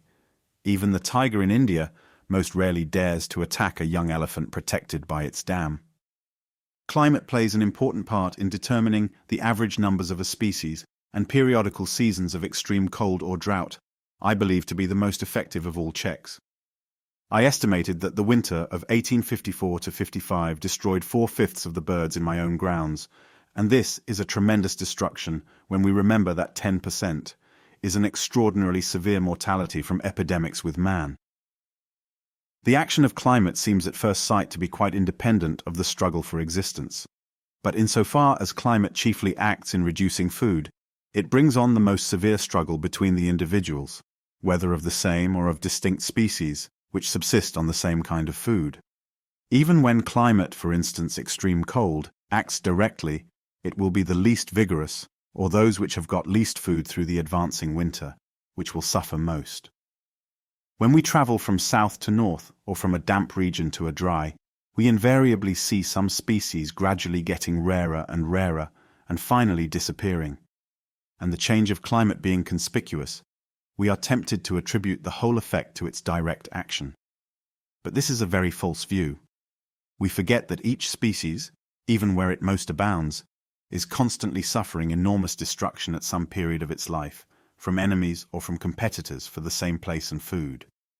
And if these enemies or competitors be in the least degree favored by any slight change of climate, they will increase in numbers, and, as each area is already fully stocked with inhabitants, the other species will decrease. When we travel southward and see a species decreasing in numbers, we may feel sure that the cause lies quite as much in other species being favored as in this one being hurt. So it is when we travel northward, but in a somewhat lesser degree, for the number of species of all kinds, and therefore of competitors, decreases northwards. Hence, in going northward, or in ascending a mountain, we far oftener meet with stunted forms, due to the directly injurious action of climate, than we do in proceeding southwards or in descending a mountain. When we reach the Arctic regions, or snow-capped summits, or absolute deserts, the struggle for life is almost exclusively with the elements. That climate acts in main part indirectly by favoring other species, we may clearly see in the prodigious number of plants in our gardens which can perfectly well endure our climate, but which never become naturalized, for they cannot compete with our native plants, nor resist destruction by our native animals. When a species, owing to highly favorable circumstances, increases inordinately in numbers in a small tract, epidemics, at least this seems generally to occur with our game animals, often ensue. And here we have a limiting check independent of the struggle for life. But even some of these so-called epidemics appear to be due to parasitic worms, which have from some cause, possibly in part through facility of diffusion amongst the crowded animals, been disproportionately favored. And here comes in a sort of struggle between the parasite and its prey. On the other hand, in many cases, a large stock of individuals of the same species, relatively to the numbers of its enemies, is absolutely necessary for its preservation. Thus we can easily raise plenty of corn and rapeseed, etc. in our fields, because the seeds are in great excess compared with the number of birds which feed on them.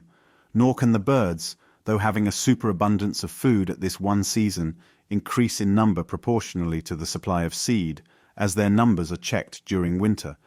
But anyone who has tried knows how troublesome it is to get seed from a few wheat or other such plants in a garden. I have in this case lost every single seed. This view of the necessity of a large stock of the same species for its preservation explains, I believe, some singular facts in nature, such as that of very rare plants being sometimes extremely abundant in the few spots where they do occur, and that of some social plants being social, that is, abounding in individuals, even on the extreme confines of their range. For in such cases we may believe that a plant could exist only where the conditions of its life were so favorable that many could exist together and thus save each other from utter destruction. I should add that the good effects of frequent intercrossing and the ill effects of close interbreeding probably come into play in some of these cases. But on this intricate subject I will not here enlarge. Many cases are on record showing how complex and unexpected are the checks and relations between organic beings, which have to struggle together in the same country. I will give only a single instance which, though a simple one, has interested me. In Staffordshire, on the estate of a relation where I had ample means of investigation, there was a large and extremely barren heath, which had never been touched by the hand of man. But several hundred acres of exactly the same nature had been enclosed 25 years previously and planted with Scotch fir. The change in the native vegetation of the planted part of the heath was most remarkable, more than is generally seen in passing from one quite different soil to another. Not only the proportional numbers of the heath plants were wholly changed, but 12 species of plants, not counting grasses and carices, flourished in the plantations, which could not be found on the heath. The effect on the insects must have been still greater, for 6 insectivorous birds were very common in the plantations, which were not to be seen on the heath, and the heath was frequented by 2 or 3 distinct insectivorous birds. Here we see how potent has been the effect of the introduction of a single tree, nothing whatever else having been done, with the exception that the land had been enclosed so that cattle could not enter. But how important an element enclosure is, I plainly saw near Farnham, in Surrey. Here there are extensive heaths, with a few clumps of old Scotch firs on the distant hilltops. Within the last 10 years large spaces have been enclosed, and self-sown firs are now springing up in multitudes, so close together that all cannot live. When I ascertained that these young trees had not been sown or planted, I was so much surprised at their numbers that I went to several points of view, whence I could examine hundreds of acres of the unenclosed heath, and literally I could not see a single Scotch fir, except the old planted clumps. But on looking closely between the stems of the heath, I found a multitude of seedlings and little trees, which had been perpetually browsed down by the cattle. In 1 square yard, at a point some 100 yards distant from one of the old clumps, I counted 32 little trees, and one of them, judging from the rings of growth, had during 26 years tried to raise its head above the stems of the heath, and had failed. No wonder that, as soon as the land was enclosed, it became thickly clothed with vigorously growing young firs. Yet the heath was so extremely barren and so extensive that no one would ever have imagined that cattle would have so closely and effectually searched it for food. Here we see that cattle absolutely determine the existence of the Scotch fir, but in several parts of the world insects determine the existence of cattle. Perhaps Paraguay offers the most curious instance of this, for here neither cattle nor horses nor dogs have ever run wild, though they swarm southward and northward in a feral state. And Azara and Renga have shown that this is caused by the greater number in Paraguay of a certain fly, which lays its eggs in the navels of these animals when first born. The increase of these flies, numerous as they are, must be habitually checked by some means, probably by birds. Hence, if certain insectivorous birds, whose numbers are probably regulated by hawks or beasts of prey, were to increase in Paraguay, the flies would decrease. Then cattle and horses would become feral, and this would certainly greatly alter, as indeed I have observed in parts of South America, the vegetation. This again would largely affect the insects, and this, as we just have seen in Staffordshire, the insectivorous birds, and so onwards in ever-increasing circles of complexity. We began this series by insectivorous birds, and we have ended with them. Not that in nature the relations can ever be as simple as this. Battle within battle must ever be recurring with varying success, and yet in the long run the forces are so nicely balanced that the face of nature remains uniform for long periods of time, though assuredly the merest trifle would often give the victory to one organic being over another. Nevertheless, so profound is our ignorance, and so high our presumption, that we marvel when we hear of the extinction of an organic being, and as we do not see the cause, we invoke cataclysms to desolate the world, or invent laws on the duration of the forms of life. I am tempted to give one more instance showing how plants and animals, most remote in the scale of nature, are bound together by a web of complex relations. I shall hereafter have occasion to show that the exotic Lobelia fulgens in this part of England is never visited by insects, and consequently, from its peculiar structure, never can set a seed. Many of our orchidaceous plants absolutely require the visits of moths to remove their pollen masses and thus to fertilize them. I have also reason to believe that humblebees are indispensable to the fertilization of the heartsease, Viola tricolor, for other bees do not visit this flower. From experiments which I have tried, I have found that the visits of bees, if not indispensable, are at least highly beneficial to the fertilization of our clovers, But humblebees alone visit the common red clover, Trifolium pratense, as other bees cannot reach the nectar. Hence I have very little doubt that if the whole genus of humblebees became extinct or very rare in England, the heartsease and red clover would become very rare or wholly disappear. The number of humblebees in any district depends in a great degree on the number of field mice, which destroy their combs and nests. And Mr. H. Newman, who has long attended to the habits of humblebees, believes that more than 2/3 of them are thus destroyed all over England. Now the number of mice is largely dependent, as everyone knows, on the number of cats. And Mr. Newman says, "Near villages and small towns I have found the nests of humblebees more numerous than elsewhere, which I attribute to the number of cats that destroy the mice." Hence it is quite credible that the presence of a feline animal in large numbers in a district might determine, through the intervention first of mice and then of bees, the frequency of certain flowers in that district. In the case of every species, many different checks, acting at different periods of life, and during different seasons or years, probably come into play, some one check or some few being generally the most potent, but all concurring in determining the average number, or even the existence of the species. In some cases, it can be shown that widely different checks act on the same species in different districts. When we look at the plants and bushes clothing an entangled bank, we are tempted to attribute their proportional numbers and kinds to what we call chance. But how false a view is this? Everyone has heard that when an American forest is cut down, a very different vegetation springs up. But it has been observed that the trees now growing on the ancient Indian mounds in the southern United States display the same beautiful diversity and proportion of kinds as in the surrounding virgin forests. What a struggle between the several kinds of trees must here have gone on during long centuries, each annually scattering its seeds by the thousand. What war between insect and insect, between insects, snails, and other animals with birds and beasts of prey, all striving to increase, and all feeding on each other, or on the trees or their seeds and seedlings, or on the other plants which first clothed the ground and thus checked the growth of the trees. Throw up a handful of feathers, and all must fall to the ground according to definite laws. But how simple is this problem compared to the action and reaction of the innumerable plants and animals which have determined, in the course of centuries, the proportional numbers and kinds of trees now growing on the old Indian ruins. The dependency of one organic being on another, as of a parasite on its prey, lies generally between beings remote in the scale of nature.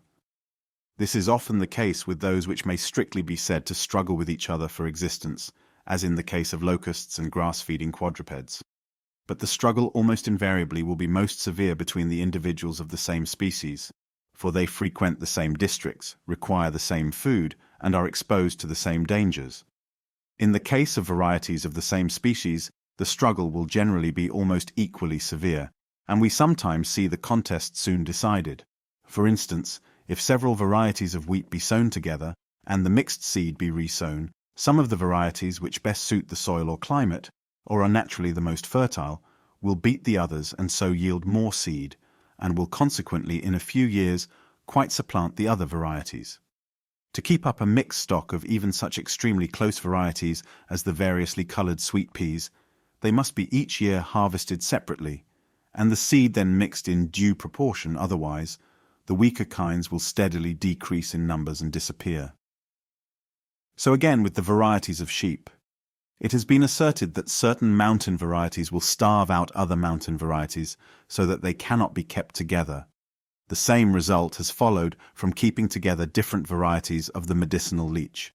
It may even be doubted whether the varieties of any one of our domestic plants or animals have so exactly the same strength, habits, and constitution that the original proportions of a mixed stock could be kept up for half a dozen generations if they were allowed to struggle together, like beings in a state of nature, and if the seed or young were not annually sorted.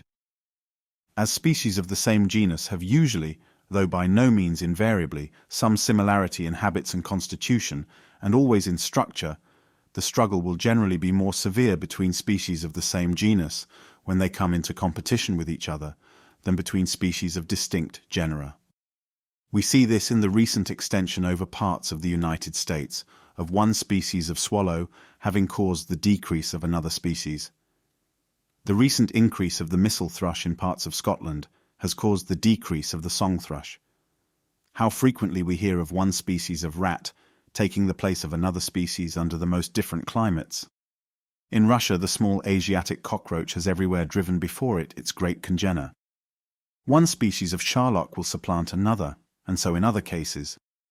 We can dimly see why the competition should be most severe between allied forms which fill nearly the same place in the economy of nature, but probably in no one case could we precisely say why one species has been victorious over another in the great battle of life. A corollary of the highest importance may be deduced from the foregoing remarks, namely, that the structure of every organic being is related in the most essential yet often hidden manner to that of all other organic beings with which it comes into competition for food or residence, or from which it has to escape, or on which it preys. This is obvious in the structure of the teeth and talons of the tiger, and in that of the legs and claws of the parasite which clings to the hair on the tiger's body. But in the beautifully plumed seed of the dandelion, and in the flattened and fringed legs of the water beetle, the relation seems at first confined to the elements of air and water. Yet the advantage of plumed seeds no doubt stands in the closest relation to the land being already thickly clothed by other plants, so that the seeds may be widely distributed and fall on unoccupied ground. In the water beetle, the structure of its legs, so well adapted for diving, allows it to compete with other aquatic insects, to hunt for its own prey, and to escape serving as prey to other animals. The store of nutriment laid up within the seeds of many plants seems at first sight to have no sort of relation to other plants. But from the strong growth of young plants, produced from such seeds, as peas and beans, when sown in the midst of long grass, I suspect that the chief use of the nutriment in the seed is to favour the growth of the young seedling, while struggling with other plants growing vigorously all around. Look at a plant in the midst of its range. Why does it not double or quadruple its numbers? We know that it can perfectly well withstand a little more heat or cold, dampness or dryness, for elsewhere it ranges into slightly hotter or colder, damper or drier districts. In this case we can clearly see that if we wished in imagination to give the plant the power of increasing in number, we should have to give it some advantage over its competitors, or over the animals which preyed on it. On the confines of its geographical range, a change of constitution with respect to climate would clearly be an advantage to our plant, but we have reason to believe that only a few plants or animals range so far, that they are destroyed by the rigor of the climate alone. Not until we reach the extreme confines of life, in the Arctic regions or on the borders of an utter desert, will competition cease. The land may be extremely cold or dry, yet there will be competition between some few species or between the individuals of the same species for the warmest or dampest spots. Hence also we can see that when a plant or animal is placed in a new country amongst new competitors, though the climate may be exactly the same as in its former home, yet the conditions of its life will generally be changed in an essential manner. If we wish to increase its average numbers in its new home, we should have to modify it in a different way to what we should have done in its native country, for we should have to give it some advantage over a different set of competitors or enemies. It is good thus to try in our imagination to give any form some advantage over another. Probably in no single instance should we know what to do, so as to succeed. It will convince us of our ignorance on the mutual relations of all organic beings, a conviction as necessary as it seems to be difficult to acquire. All that we can do is to keep steadily in mind that each organic being is striving to increase at a geometrical ratio, that each at some period of its life, during some season of the year, during each generation or at intervals, has to struggle for life and to suffer great destruction. When we reflect on this struggle, we may console ourselves with the full belief that the war of nature is not incessant, that no fear is felt, that death is generally prompt, and that the vigorous, the healthy, and the happy survive and multiply. Chapter 4. Natural selection. Natural selection. Its power compared with man's selection, its power on characters of trifling importance, its power at all ages and on both sexes. Sexual selection. On the generality of intercrosses between individuals of the same species. Circumstances favourable and unfavourable to natural selection. namely intercrossing, isolation, number of individuals, slow action, extinction caused by natural selection, divergence of character related to the diversity of inhabitants of any small area and to naturalization. Action of natural selection through divergence of character and extinction on the descendants from a common parent. Explains the grouping of all organic beings. How will the struggle for existence, discussed too briefly in the last chapter, act in regard to variation? Can the principle of selection, which we have seen is so potent in the hands of man, apply in nature? I think we shall see that it can act most effectually. Let it be borne in mind in what an endless number of strange peculiarities our domestic productions, and, in a lesser degree, those under nature, vary, and how strong the hereditary tendency is. Under domestication, it may be truly said that the whole organization becomes in some degree plastic. Let it be borne in mind how infinitely complex and close-fitting are the mutual relations of all organic beings to each other and to their physical conditions of life. Can it, then, be thought improbable, seeing that variations useful to man have undoubtedly occurred, that other variations useful in some way to each being in the great and complex battle of life should sometimes occur in the course of thousands of generations? If such do occur, can we doubt, remembering that many more individuals are born than can possibly survive, that individuals having any advantage, however slight, over others would have the best chance of surviving and of procreating their kind? On the other hand, we may feel sure that any variation in the least degree injurious would be rigidly destroyed.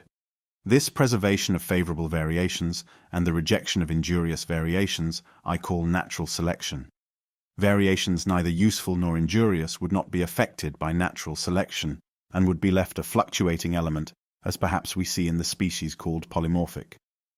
We shall best understand the probable course of natural selection by taking the case of a country undergoing some physical change, for instance of climate. The proportional numbers of its inhabitants would almost immediately undergo a change, and some species might become extinct. We may conclude, from what we have seen of the intimate and complex manner in which the inhabitants of each country are bound together, that any change in the numerical proportions of some of the inhabitants, independently of the change of climate itself, would most seriously affect many of the others. If the country were open on its borders, new forms would certainly immigrate, and this also would seriously disturb the relations of some of the former inhabitants. Let it be remembered how powerful the influence of a single introduced tree or mammal has been shown to be.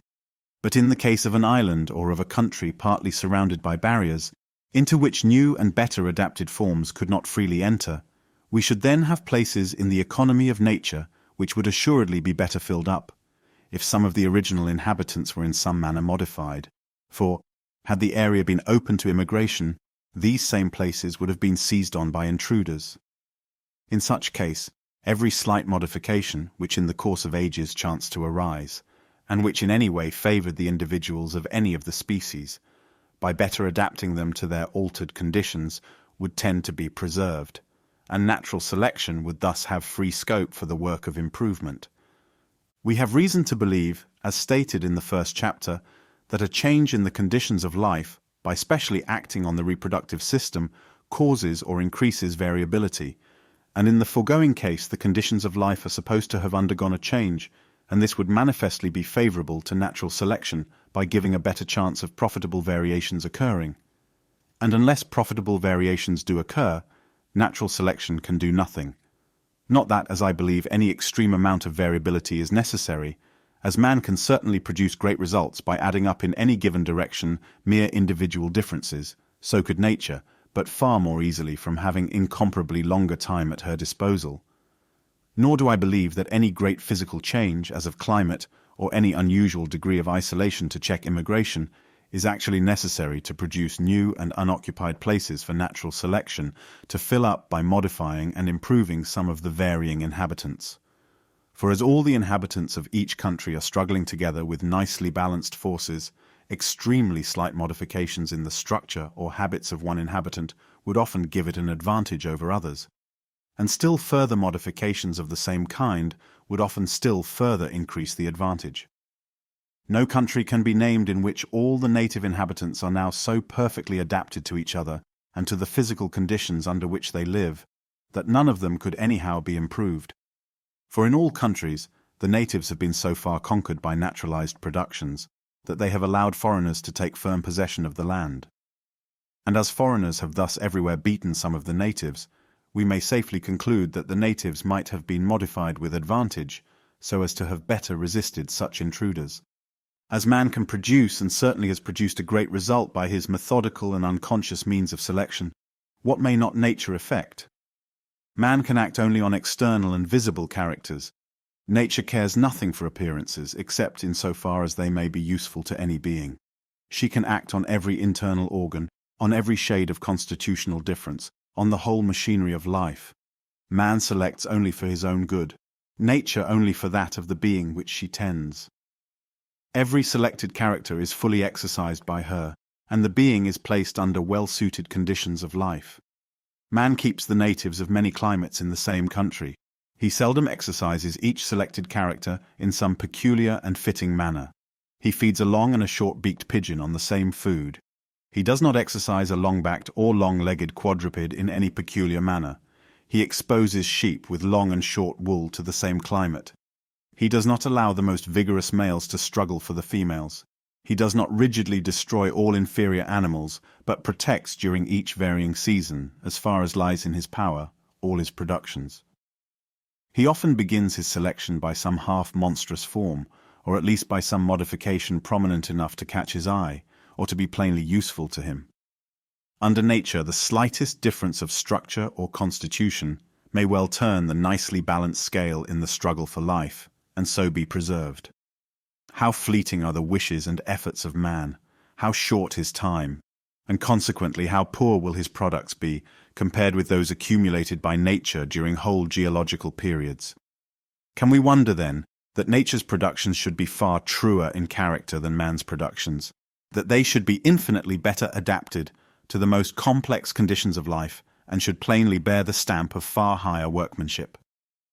It may be said that natural selection is daily and hourly scrutinizing throughout the world every variation, even the slightest, rejecting that which is bad, preserving and adding up all that is good, silently and insensibly working, whenever and wherever opportunity offers, at the improvement of each organic being in relation to its organic and inorganic conditions of life. We see nothing of these slow changes in progress, until the hand of time has marked the long lapse of ages, and then so imperfect is our view into long past geological ages that we only see that the forms of life are now different from what they formerly were. Although natural selection can act only through and for the good of each being, yet characters and structures, which we are apt to consider as of very trifling importance, may thus be acted on. When we see leaf-eating insects green and bark-feeders mottled grey, the alpine ptarmigan white in winter, the red grouse the colour of heather, and the black grouse that of peaty earth, we must believe that these tints are of service to these birds and insects in preserving them from danger. Grouse, if not destroyed at some period of their lives, would increase in countless numbers.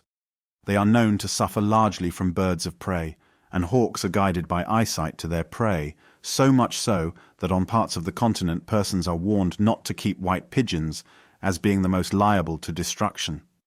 Hence I can see no reason to doubt that natural selection might be most effective in giving the proper colour to each kind of grouse, and in keeping that colour, when once acquired, true and constant. Nor ought we to think that the occasional destruction of an animal of any particular colour would produce little effect. We should remember how essential it is in a flock of white sheep to destroy every lamb with the faintest trace of black. In plants, the down on the fruit and the colour of the flesh are considered by botanists as characters of the most trifling importance. Yet we hear from an excellent horticulturist, Downing, that in the United States, smooth-skinned fruits suffer far more from a beetle, a curculio, than those with down, that purple plums suffer far more from a certain disease than yellow plums, whereas another disease attacks yellow-fleshed peaches far more than those with other coloured flesh. If, with all the aids of art, these slight differences make a great difference in cultivating the several varieties, assuredly, in a state of nature where the trees would have to struggle with other trees and with a host of enemies, such differences would effectually settle. Which variety, whether a smooth or downy, a yellow or purple-fleshed fruit, should succeed? In looking at many small points of difference between species, which, as far as our ignorance permits us to judge, seem to be quite unimportant, we must not forget that climate, food, etc., probably produce some slight and direct effect.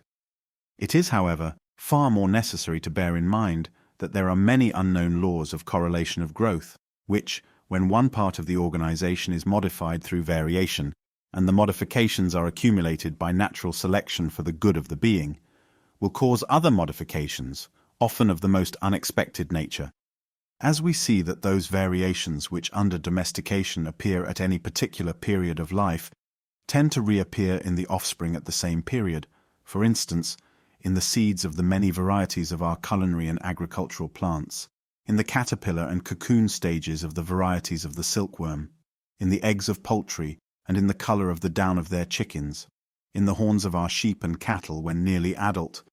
So in a state of nature, natural selection will be enabled to act on and modify organic beings at any age by the accumulation of profitable variations at that age, and by their inheritance at a corresponding age. If it profit a plant to have its seeds more and more widely disseminated by the wind, I can see no greater difficulty in this being effected through natural selection than in the cotton planter increasing and improving by selection the down in the pods on his cotton trees. Natural selection may modify and adapt the larva of an insect to a score of contingencies, wholly different from those which concern the mature insect. These modifications will no doubt affect, through the laws of correlation, the structure of the adult, and probably in the case of those insects which live only for a few hours, and which never feed, a large part of their structure is merely the correlated result of successive changes in the structure of their larvae. So, conversely, modifications in the adult will probably often affect the structure of the larva. But in all cases, natural selection will ensure that modifications consequent on other modifications at a different period of life shall not be in the least degree injurious. For if they became so, they would cause the extinction of the species. Natural selection will modify the structure of the young in relation to the parent, and of the parent in relation to the young. In social animals, it will adapt the structure of each individual for the benefit of the community. If each in consequence profits by the selected change, what natural selection cannot do is to modify the structure of one species without giving it any advantage for the good of another species, and though statements to this effect may be found in works of natural history, I cannot find one case which will bear investigation. A structure used only once in an animal's whole life, if of high importance to it, might be modified to any extent by natural selection. For instance, the great jaws possessed by certain insects, and used exclusively for opening the cocoon, or the hard tip to the beak of nestling birds, used for breaking the egg. It has been asserted that of the best short-beaked tumbler pigeons more perish in the egg than are able to get out of it, so that fanciers assist in the act of hatching. Now, if nature had to make the beak of a full-grown pigeon very short for the bird's own advantage, the process of modification would be very slow, and there would be simultaneously the most rigorous selection of the young birds within the egg, which had the most powerful and hardest beaks, for all with weak beaks would inevitably perish, or more delicate and more easily broken shells might be selected, the thickness of the shell being known to vary like every other structure. Sexual selection. Inasmuch as peculiarities often appear under domestication in one sex and become hereditarily attached to that sex, the same fact probably occurs under nature, and if so, natural selection will be able to modify one sex in its functional relations to the other sex, or in relation to wholly different habits of life in the two sexes, as is sometimes the case with insects. And this leads me to say a few words on what I call sexual selection. This depends not on a struggle for existence, but on a struggle between the males for possession of the females. The result is not death to the unsuccessful competitor, but few or no offspring. Sexual selection is therefore less rigorous than natural selection. Generally, the most vigorous males, those which are best fitted for their places in nature, will leave most progeny. But in many cases, victory will depend not on general vigor, but on having special weapons confined to the male sex. A hornless stag or spurless cock would have a poor chance of leaving offspring. Sexual selection, by always allowing the victor to breed, might surely give indomitable courage, length to the spur, and strength to the wing to strike in the spurred leg, as well as the brutal cockfighter, who knows well that he can improve his breed by careful selection of the best cocks. How low in the scale of nature this law of battle descends, I know not. Male alligators have been described as fighting, bellowing and whirling round like Indians in a war dance for the possession of the females. Male salmons have been seen fighting all day long. Male stag beetles often bear wounds from the huge mandibles of other males. The war is, perhaps, severest between the males of polygamous animals, and these seem oftenest provided with special weapons. The males of carnivorous animals are already well armed, though to them and to others, special means of defense may be given through means of sexual selection, as the mane to the lion, the shoulder pad to the boar, and the hooked jaw to the male salmon, for the shield may be as important for victory as the sword or spear. Amongst birds, the contest is often of a more peaceful character. All those who have attended to the subject believe that there is the severest rivalry between the males of many species to attract by singing the females. The rock thrush of Guyana, birds of paradise, and some others congregate, and successive males display their gorgeous plumage and perform strange antics before the females, which, standing by as spectators, at last choose the most attractive partner. Those who have closely attended to birds in confinement well know that they often take individual preferences and dislikes. Thus, Sir R. Heron has described how one-pied peacock was eminently attractive to all his hen birds. It may appear childish to attribute any effect to such apparently weak means. I cannot here enter on the details necessary to support this view. But if man can in a short time give elegant carriage and beauty to his bantams according to his standard of beauty, I can see no good reason to doubt that female birds, by selecting, during thousands of generations, the most melodious or beautiful males, according to their standard of beauty, might produce a marked effect. I strongly suspect that some well-known laws with respect to the plumage of male and female birds, in comparison with the plumage of the young, can be explained on the view of plumage having been chiefly modified by sexual selection, acting when the birds have come to the breeding age or during the breeding season. The modifications thus produced being inherited at corresponding ages or seasons, either by the males alone or by the males and females. But I have not space here to enter on this subject. Thus it is, as I believe, that when the males and females of any animal have the same general habits of life, but differ in structure, color, or ornament, such differences have been mainly caused by sexual selection. That is, individual males have had, in successive generations, some slight advantage over other males in their weapons, means of defense, or charms, and have transmitted these advantages to their male offspring. Yet I would not wish to attribute all such sexual differences to this agency, for we see peculiarities arising and becoming attached to the male sex in our domestic animals, as the wattle in male carriers, horn-like protuberances in the cocks of certain fowls, etc., which we cannot believe to be either useful to the males in battle or attractive to the females. We see analogous cases under nature, for instance, the tuft of hair on the breast of the turkey cock, which can hardly be either useful or ornamental to this bird. Indeed, had the tuft appeared under domestication, it would have been called a monstrosity. Illustrations of the action of natural selection. In order to make it clear how, as I believe, natural selection acts, I must beg permission to give one or two imaginary illustrations. Let us take the case of a wolf, which preys on various animals, securing some by craft, some by strength, and some by fleetness. And let us suppose that the fleetest prey, a deer for instance, had from any change in the country increased in numbers, or that other prey had decreased in numbers, during that season of the year when the wolf is hardest pressed for food. I can under such circumstances see no reason to doubt that the swiftest and slimmest wolves would have the best chance of surviving, and so be preserved or selected, provided always that they retain strength to master their prey at this or at some other period of the year, when they might be compelled to prey on other animals. I can see no more reason to doubt this, than that man can improve the fleetness of his greyhounds by careful and methodical selection, or by that unconscious selection which results from each man trying to keep the best dogs, without any thought of modifying the breed.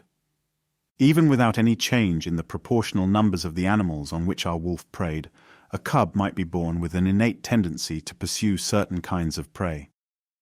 Nor can this be thought very improbable, for we often observe great differences in the natural tendencies of our domestic animals. One cat, for instance, taking to catch rats, another mice. One cat, according to Mr. St. John, bringing home winged game, another hares or rabbits, and another hunting on marshy ground, and almost nightly catching woodcocks or snipes. The tendency to catch rats rather than mice is known to be inherited. Now, if any slight innate change of habit or of structure benefited an individual wolf, it would have the best chance of surviving and of leaving offspring. Some of its young would probably inherit the same habits or structure, and by the repetition of this process, a new variety might be formed which would either supplant or coexist with the parent form of wolf, or again, the wolves inhabiting a mountainous district, and those frequenting the lowlands, would naturally be forced to hunt different prey. And from the continued preservation of the individuals best fitted for the two sites, two varieties might slowly be formed. These varieties would cross and blend where they met. But to this subject of intercrossing, we shall soon have to return. I may add that, according to Mr. Pierce, there are two varieties of the wolf inhabiting the Catskill Mountains in the United States, one with a light greyhound-like form, which pursues deer, and the other more bulky, with shorter legs, which more frequently attacks the shepherd's flocks. Let us now take a more complex case. Certain plants excrete a sweet juice, apparently for the sake of eliminating something injurious from their sap. This is effected by glands at the base of the stipules in some leguminosae, and at the back of the leaf of the common laurel. This juice, though small in quantity, is greedily sought by insects. Let us now suppose a little sweet juice or nectar to be excreted by the inner bases of the petals of a flower. In this case, insects in seeking the nectar would get dusted with pollen, and would certainly often transport the pollen from one flower to the stigma of another flower. The flowers of two distinct individuals of the same species would thus get crossed, and the act of crossing, we have good reason to believe, as will hereafter be more fully alluded to, would produce very vigorous seedlings, which consequently would have the best chance of flourishing and surviving. Some of these seedlings would probably inherit the nectar-excreting power. Those individual flowers which had the largest glands or nectaries, and which excreted most nectar, would be oftenest visited by insects, and would be oftenest crossed, and so, in the long run, would gain the upper hand. Those flowers, also, which had their stamens and pistils placed, in relation to the size and habits of the particular insects which visited them, so as to favour in any degree the transportal of their pollen from flower to flower, would likewise be favoured or selected. We might have taken the case of insects visiting flowers for the sake of collecting pollen instead of nectar. And as pollen is formed for the sole object of fertilization, its destruction appears a simple loss to the plant. Yet if a little pollen were carried, at first occasionally and then habitually by the pollen-devouring insects from flower to flower, and a cross thus effected, although 9/10 of the pollen were destroyed, it might still be a great gain to the plant, and those individuals which produced more and more pollen and had larger and larger anthers would be selected. When our plant, by this process of the continued preservation or natural selection of more and more attractive flowers, had been rendered highly attractive to insects, they would, unintentionally on their part, regularly carry pollen from flower to flower, and that they can most effectually do this, I could easily show by many striking instances. I will give only one, not as a very striking case, but as likewise illustrating one step in the separation of the sexes of plants, presently to be alluded to. Some holly trees bear only male flowers, which have 4 stamens producing rather a small quantity of pollen, and a rudimentary pistil. Other holly trees bear only female flowers. These have a full-sized pistil, and 4 stamens with shriveled anthers, in which not a grain of pollen can be detected. Having found a female tree exactly 60 yards from a male tree, I put the stigmas of 20 flowers, taken from different branches, under the microscope, and on all, without exception, there were pollen grains, and on some, a profusion of pollen. As the wind had set for several days from the female to the male tree, the pollen could not thus have been carried. The weather had been cold and boisterous, and therefore not favourable to bees. Nevertheless, every female flower which I examined had been effectually fertilized by the bees, accidentally dusted with pollen, having flown from tree to tree in search of nectar. But to return to our imaginary case, as soon as the plant had been rendered so highly attractive to insects that pollen was regularly carried from flower to flower, another process might commence. No naturalist doubts the advantage of what has been called the physiological division of labor. Hence we may believe that it would be advantageous to a plant to produce stamens alone in one flower or on one whole plant, and pistils alone in another flower or on another plant. In plants under culture and placed under new conditions of life, sometimes the male organs and sometimes the female organs become more or less impotent. Now, if we suppose this to occur in ever so slight a degree under nature, then as pollen is already carried regularly from flower to flower, and as a more complete separation of the sexes of our plant would be advantageous on the principle of the division of labor, individuals with this tendency more and more increased would be continually favored or selected, until at last a complete separation of the sexes would be effected. Let us now turn to the nectar-feeding insects in our imaginary case. We may suppose the plant of which we have been slowly increasing the nectar by continued selection to be a common plant, and that certain insects depended in main part on its nectar for food. I could give many facts showing how anxious bees are to save time. For instance, their habit of cutting holes and sucking the nectar at the bases of certain flowers, which they can, with a very little more trouble, enter by the mouth. Bearing such facts in mind, I can see no reason to doubt that an accidental deviation in the size and form of the body, or in the curvature and length of the proboscis, etc., far too slight to be appreciated by us, might profit a bee or other insect, so that an individual so characterized would be able to obtain its food more quickly, and so have a better chance of living and leaving descendants. Its descendants would probably inherit a tendency to a similar slight deviation of structure. The tubes of the corollas of the common red and incarnate clovers, Trifolium pratense and incarnatum, do not on a hasty glance appear to differ in length, yet the hive bee can easily suck the nectar out of the incarnate clover, but not out of the common red clover, which is visited by humble bees alone, so that whole fields of the red clover offer in vain an abundant supply of precious nectar to the hive bee. Thus, it might be a great advantage to the hive bee to have a slightly longer or differently constructed proboscis. On the other hand, I have found by experiment that the fertility of clover greatly depends on bees visiting and moving parts of the corolla, so as to push the pollen onto the stigmatic surface. Hence, again, if humble bees were to become rare in any country, it might be a great advantage to the red clover to have a shorter or more deeply divided tube to its corolla, so that the hive bee could visit its flowers. Thus I can understand how a flower and a bee might slowly become, either simultaneously or one after the other, modified and adapted in the most perfect manner to each other, by the continued preservation of individuals presenting mutual and slightly favorable deviations of structure. I am well aware that this doctrine of natural selection, exemplified in the above imaginary instances, is open to the same objections which were at first urged against Sir Charles Lyell's noble views on the modern changes of the earth as illustrative of geology.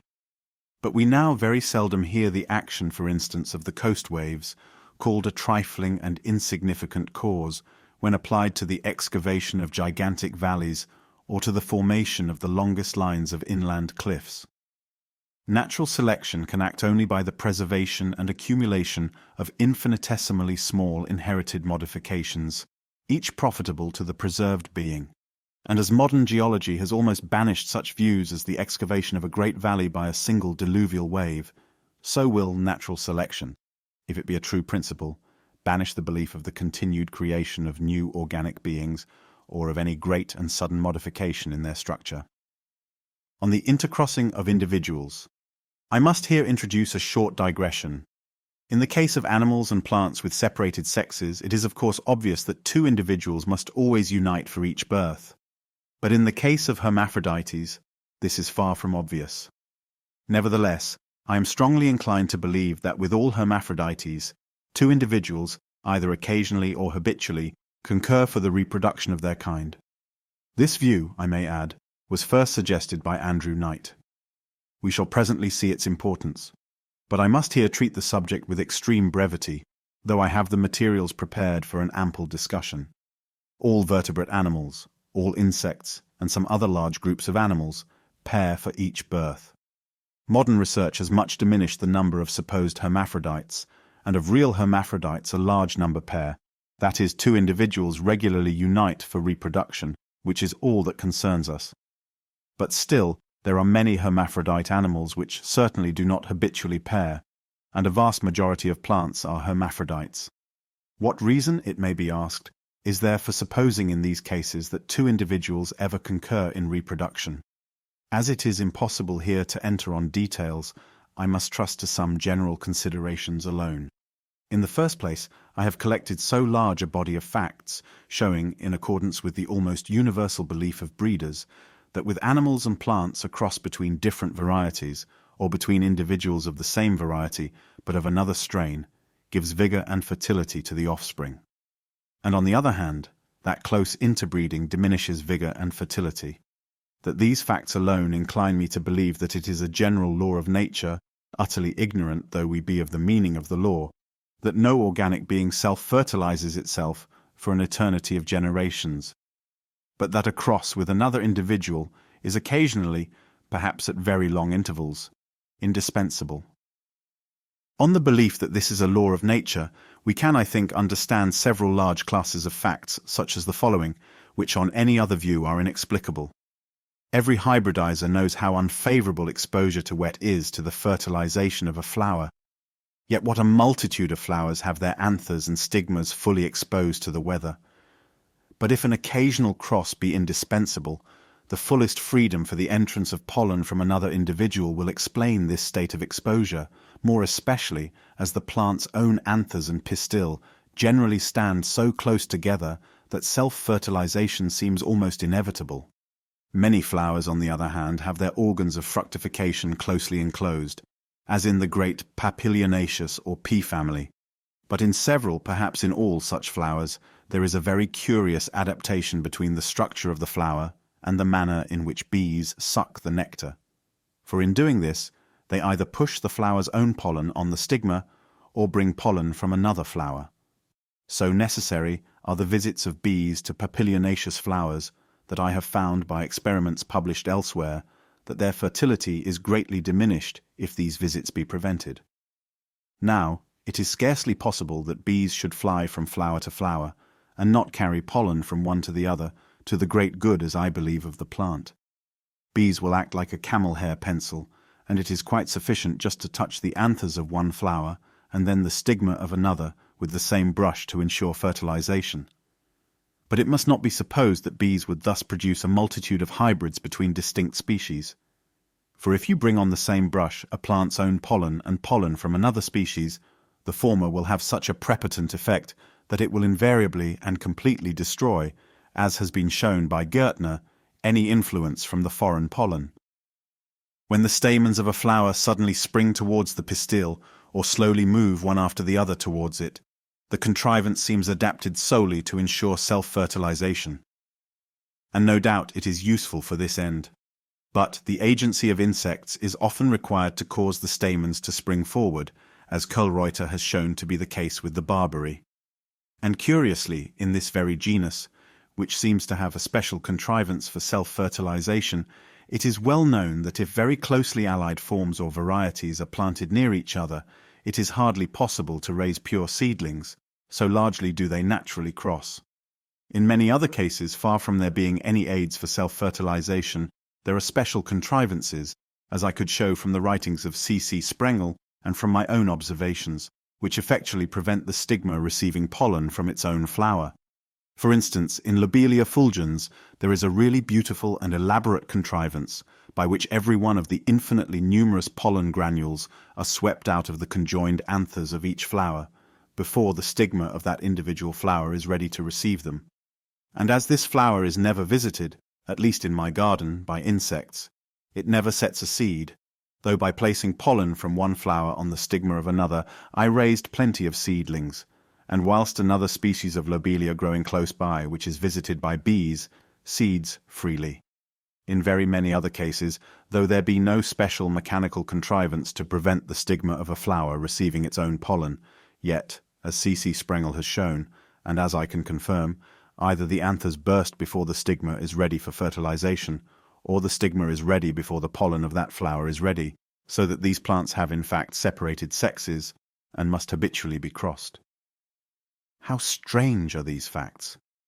How strange that the pollen and stigmatic surface of the same flower, though placed so close together, as if for the very purpose of self-fertilization, should in so many cases be mutually useless to each other. How simply are these facts explained on the view of an occasional cross with a distinct individual being advantageous or indispensable.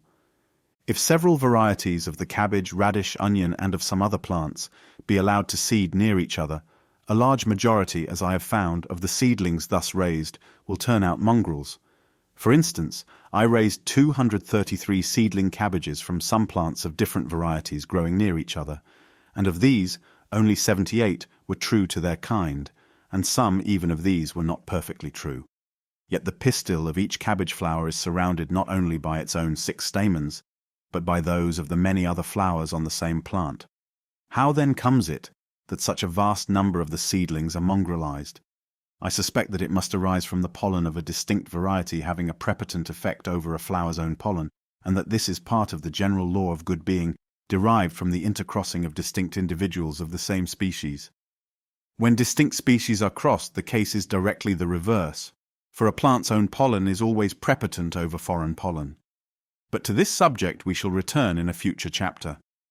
In the case of a gigantic tree covered with innumerable flowers, it may be objected that pollen could seldom be carried from tree to tree, and at most only from flower to flower on the same tree, and that flowers on the same tree can be considered as distinct individuals only in a limited sense.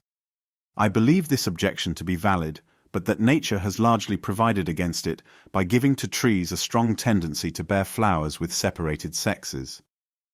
When the sexes are separated, although the male and female flowers may be produced on the same tree, we can see that pollen must be regularly carried from flower to flower, and this will give a better chance of pollen being occasionally carried from tree to tree.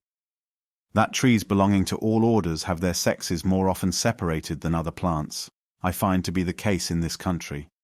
And at my request, Dr. Hooker tabulated the trees of New Zealand, and Dr. Asa Gray those of the United States, and the result was as I anticipated.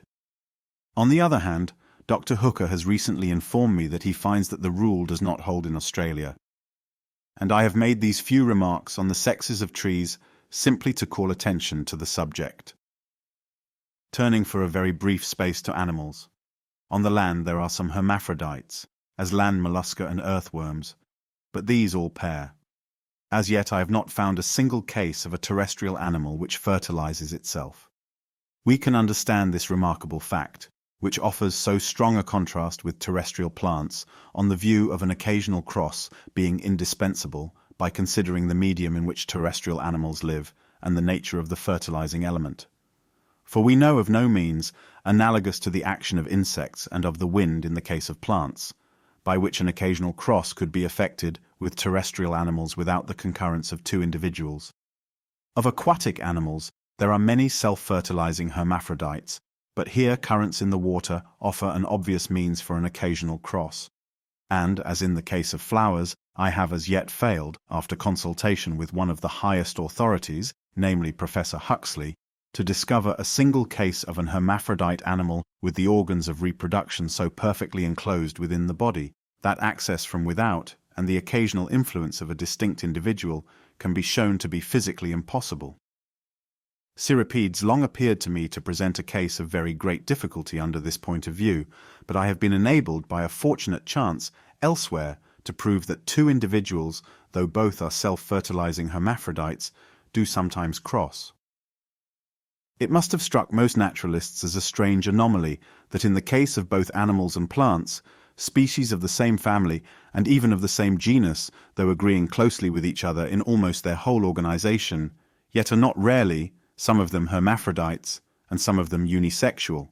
But if in fact all hermaphrodites do occasionally intercross with other individuals, the difference between hermaphrodites and unisexual species, as far as function is concerned, becomes very small.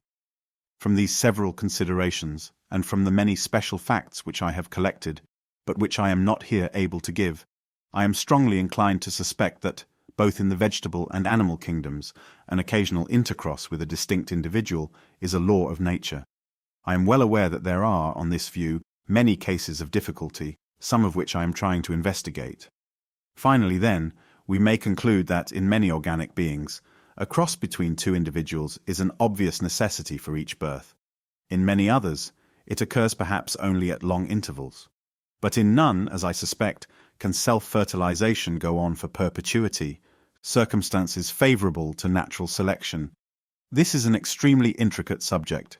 A large amount of inheritable and diversified variability is favorable, but I believe mere individual differences suffice for the work. A large number of individuals, by giving a better chance for the appearance within any given period of profitable variations, will compensate for a lesser amount of variability in each individual, and is, I believe, an extremely important element of success. Though nature grants vast periods of time for the work of natural selection, she does not grant an indefinite period. For as all organic beings are striving, it may be said, to seize on each place in the economy of nature, if any one species does not become modified and improved in a corresponding degree with its competitors, it will soon be exterminated. In man's methodical selection, a breeder selects for some definite object, and free intercrossing will wholly stop his work. But when many men, without intending to alter the breed, have a nearly common standard of perfection, and all try to get and breed from the best animals, much improvement and modification surely but slowly follow from this unconscious process of selection, notwithstanding a large amount of crossing with inferior animals. Thus it will be in nature, for within a confined area, with some place in its polity not so perfectly occupied as might be, natural selection will always tend to preserve all the individuals varying in the right direction, though in different degrees, so as better to fill up the unoccupied place. But if the area be large, its several districts will almost certainly present different conditions of life. And then, if natural selection be modifying and improving a species in the several districts, there will be intercrossing with the other individuals of the same species on the confines of each. And in this case, the effects of intercrossing can hardly be counterbalanced by natural selection, always tending to modify all the individuals in each district in exactly the same manner to the conditions of each. For in a continuous area, the conditions will generally graduate away insensibly from one district to another. The intercrossing will most affect those animals which unite for each birth, which wander much, and which do not breed at a very quick rate. Hence in animals of this nature, for instance in birds, varieties will generally be confined to separated countries. And this I believe to be the case. In hermaphrodite organisms which cross only occasionally, and likewise in animals which unite for each birth, but which wander little and which can increase at a very rapid rate, a new and improved variety might be quickly formed on any one spot, and might there maintain itself in a body, so that whatever intercrossing took place would be chiefly between the individuals of the same new variety. A local variety, when once thus formed, might subsequently slowly spread to other districts.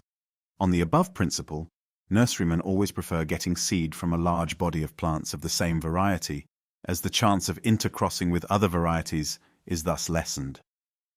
Even in the case of slow-breeding animals, which unite for each birth, we must not overrate the effects of intercrosses in retarding natural selection.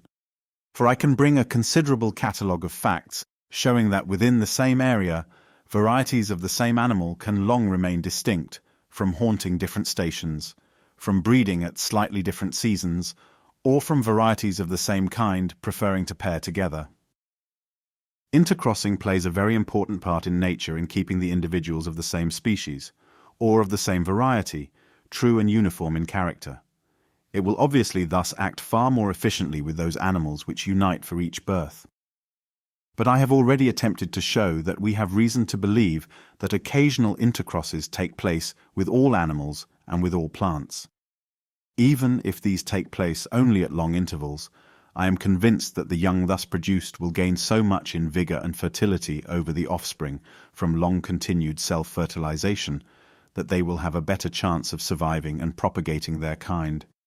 And thus, in the long run, the influence of intercrosses, even at rare intervals, will be great. If there exist organic beings which never intercross, uniformity of character can be retained amongst them, as long as their conditions of life remain the same, only through the principle of inheritance, and through natural selection, destroying any which depart from the proper type. But if their conditions of life change, and they undergo modification, uniformity of character can be given to their modified offspring, solely by natural selection preserving the same favorable variations. Isolation also is an important element in the process of natural selection. In a confined or isolated area, if not very large, the organic and inorganic conditions of life will generally be in a great degree uniform, so that natural selection will tend to modify all the individuals of a varying species throughout the area in the same manner in relation to the same conditions. Intercrosses, also, with the individuals of the same species, which otherwise would have inhabited the surrounding and differently circumstanced districts, will be prevented. But isolation probably acts more efficiently in checking the immigration of better adapted organisms after any physical change, such as of climate or elevation of the land, etc. And thus new places in the natural economy of the country are left open for the old inhabitants to struggle for and become adapted to through modifications in their structure and constitution. Lastly, isolation, by checking immigration and consequently competition, will give time for any new variety to be slowly improved, and this may sometimes be of importance in the production of new species. If, however, an isolated area be very small, either from being surrounded by barriers or from having very peculiar physical conditions, the total number of the individuals supported on it will necessarily be very small, and fewness of individuals will greatly retard the production of new species through natural selection by decreasing the chance of the appearance of favorable variations.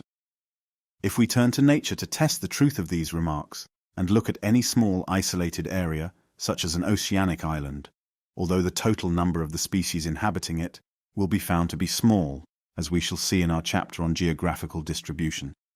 Yet of these species a very large proportion are endemic, that is, have been produced there and nowhere else. Hence an oceanic island at first sight seems to have been highly favorable for the production of new species.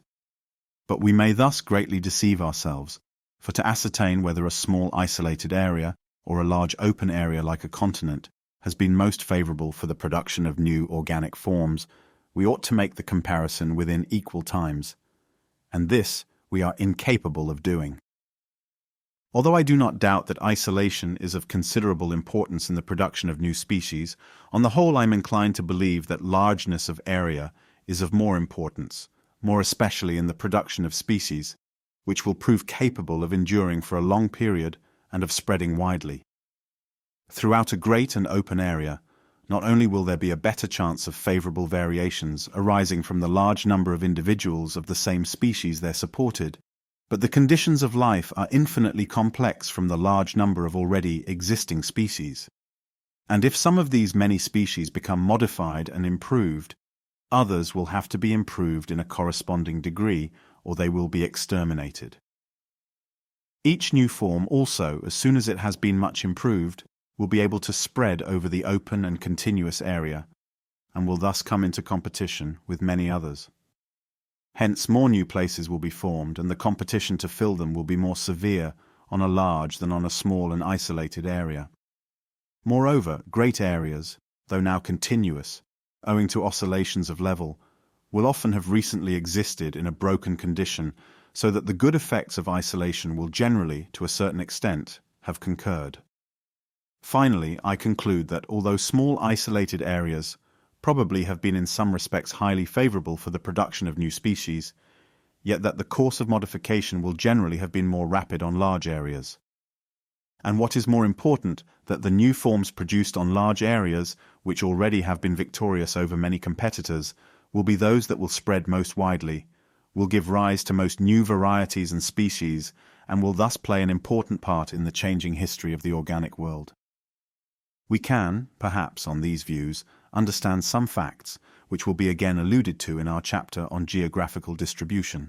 For instance, that the productions of the smaller continent of Australia have formerly yielded, and apparently are now yielding, before those of the larger European-Asiatic area. Thus, also, it is that continental productions have everywhere become so largely naturalized on islands. On a small island, the race for life will have been less severe, and there will have been less modification and less extermination. Hence, perhaps, it comes that the flora of Madeira, according to Oswald here, resembles the extinct tertiary flora of Europe. All freshwater basins taken together make a small area compared with that of the sea or of the land, and consequently, the competition between freshwater productions will have been less severe than elsewhere. New forms will have been more slowly formed, and old forms more slowly exterminated. And it is in fresh water that we find 7 genera of ganoid fishes, remnants of a once preponderant order. And in fresh water, we find some of the most anomalous forms now known in the world, as the Ornithorhynchus and Lepidosiren, which, like fossils, connect to a certain extent orders now widely separated in the natural scale. These anomalous forms may almost be called living fossils. They have endured to the present day from having inhabited a confined area and from having thus been exposed to less severe competition. To sum up the circumstances favorable and unfavorable to natural selection, as far as the extreme intricacy of the subject permits, I conclude, looking to the future, that for terrestrial productions a large continental area, which will probably undergo many oscillations of level and which consequently will exist for long periods in a broken condition, will be the most favorable for the production of many new forms of life likely to endure long and to spread widely. For the area will first have existed as a continent, and the inhabitants, at this period numerous in individuals and kinds, will have been subjected to very severe competition. When converted by subsidence into large separate islands, there will still exist many individuals of the same species on each island. Intercrossing on the confines of the range of each species will thus be checked. After physical changes of any kind, immigration will be prevented, so that new places in the polity of each island will have to be filled up by modifications of the old inhabitants, and time will be allowed for the varieties in each to become well modified and perfected, when, by renewed elevation, the islands shall be reconverted into a continental area. There will again be severe competition. The most favoured or improved varieties will be enabled to spread. There will be much extinction of the less improved forms, and the relative proportional numbers of the various inhabitants of the renewed continent will again be changed. And again there will be a fair field for natural selection to improve still further the inhabitants, and thus produce new species. That natural selection will always act with extreme slowness, I fully admit. Its action depends on there being places in the polity of nature which can be better occupied by some of the inhabitants of the country undergoing modification of some kind. The existence of such places will often depend on physical changes, which are generally very slow, and on the immigration of better adapted forms having been checked. But the action of natural selection will probably still oftener depend on some of the inhabitants becoming slowly modified, the mutual relations of many of the other inhabitants being thus disturbed. Nothing can be effected unless favourable variations occur, and variation itself is apparently always a very slow process. The process will often be greatly retarded by free intercrossing. Many will exclaim that these several causes are amply sufficient wholly to stop the action of natural selection. I do not believe so. On the other hand, I do believe that natural selection will always act very slowly, often only at long intervals of time, and generally on only a very few of the inhabitants of the same region at the same time. I further believe that this very slow, intermittent action of natural selection accords perfectly well with what geology tells us of the rate and manner at which the inhabitants of this world have changed. Slow though the process of selection may be, if feeble man can do much by his powers of artificial selection, I can see no limit to the amount of change, to the beauty and infinite complexity of the co-adaptations between all organic beings, one with another and with their physical conditions of life, which may be effected in the long course of time by nature's power of selection. Extinction. This subject will be more fully discussed in our chapter on geology, but it must be here alluded to from being intimately connected with natural selection. Natural selection acts solely through the preservation of variations in some way advantageous, which consequently endure. But as from the high geometrical powers of increase of all organic beings, each area is already fully stocked with inhabitants, it follows that as each selected and favoured form increases in number, so will the less favoured forms decrease and become rare. Rarity, as geology tells us, is the precursor to extinction. We can also see that any form represented by few individuals will, during fluctuations in the seasons or in the number of its enemies, run a good chance of utter extinction. But we may go further than this. For as new forms are continually and slowly being produced, unless we believe that the number of specific forms goes on perpetually and almost indefinitely increasing, numbers inevitably must become extinct. That the number of specific forms has not indefinitely increased, geology shows us plainly. And indeed, we can see reason why they should not have thus increased, for the number of places in the polity of nature is not indefinitely great. Not that we have any means of knowing that any one region has as yet got its maximum of species. Probably no region is as yet fully stocked, for at the Cape of Good Hope, where more species of plants are crowded together than in any other quarter of the world, some foreign plants have become naturalized without causing, as far as we know, the extinction of any natives. Furthermore, the species which are most numerous in individuals will have the best chance of producing within any given period favorable variations. We have evidence of this in the facts given in the second chapter, showing that it is the common species which afford the greatest number of recorded varieties, or incipient species. Hence, rare species will be less quickly modified or improved within any given period, and they will consequently be beaten in the race for life by the modified descendants of the commoner species. From these several considerations, I think it inevitably follows that as new species in the course of time are formed through natural selection, others will become rarer and finally extinct. The forms which stand in closest competition with those undergoing modification and improvement will naturally suffer most. And we have seen in the chapter on the struggle for existence that it is the most closely allied forms, varieties of the same species and species of the same genus or of related genera, which from having nearly the same structure, constitution, and habits, generally come into the severest competition with each other. Consequently, each new variety or species, during the progress of its formation, will generally press hardest on its nearest kindred and tend to exterminate them. We see the same process of extermination amongst our domesticated productions through the selection of improved forms by man. Many curious instances could be given showing how quickly new breeds of cattle, sheep, and other animals and varieties of flowers take the place of older and inferior kinds. In Yorkshire, it is historically known that the ancient black cattle were displaced by the long horns, and that these were swept away by the short horns. I quote the words of an agricultural writer, as if by some murderous pestilence. Divergence of character. The principle which I have designated by this term is of high importance on my theory and explains, as I believe, several important facts. In the first place, varieties, even strongly marked ones, though having somewhat of the character of species, as is shown by the hopeless doubts in many cases how to rank them, yet certainly differ from each other far less than do good and distinct species. Nevertheless, according to my view, varieties are species in the process of formation, or are, as I have called them, incipient species. How then does the lesser difference between varieties become augmented into the greater difference between species?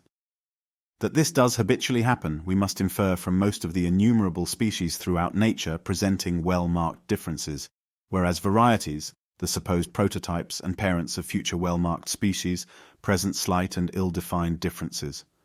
Mere chance, as we may call it, might cause one variety to differ in some character from its parents, and the offspring of this variety again to differ from its parent in the very same character and in a greater degree, but this alone would never account for so habitual and large an amount of difference as that between varieties of the same species and species of the same genus. As has always been my practice, let us seek light on this head from our domestic productions. We shall here find something analogous.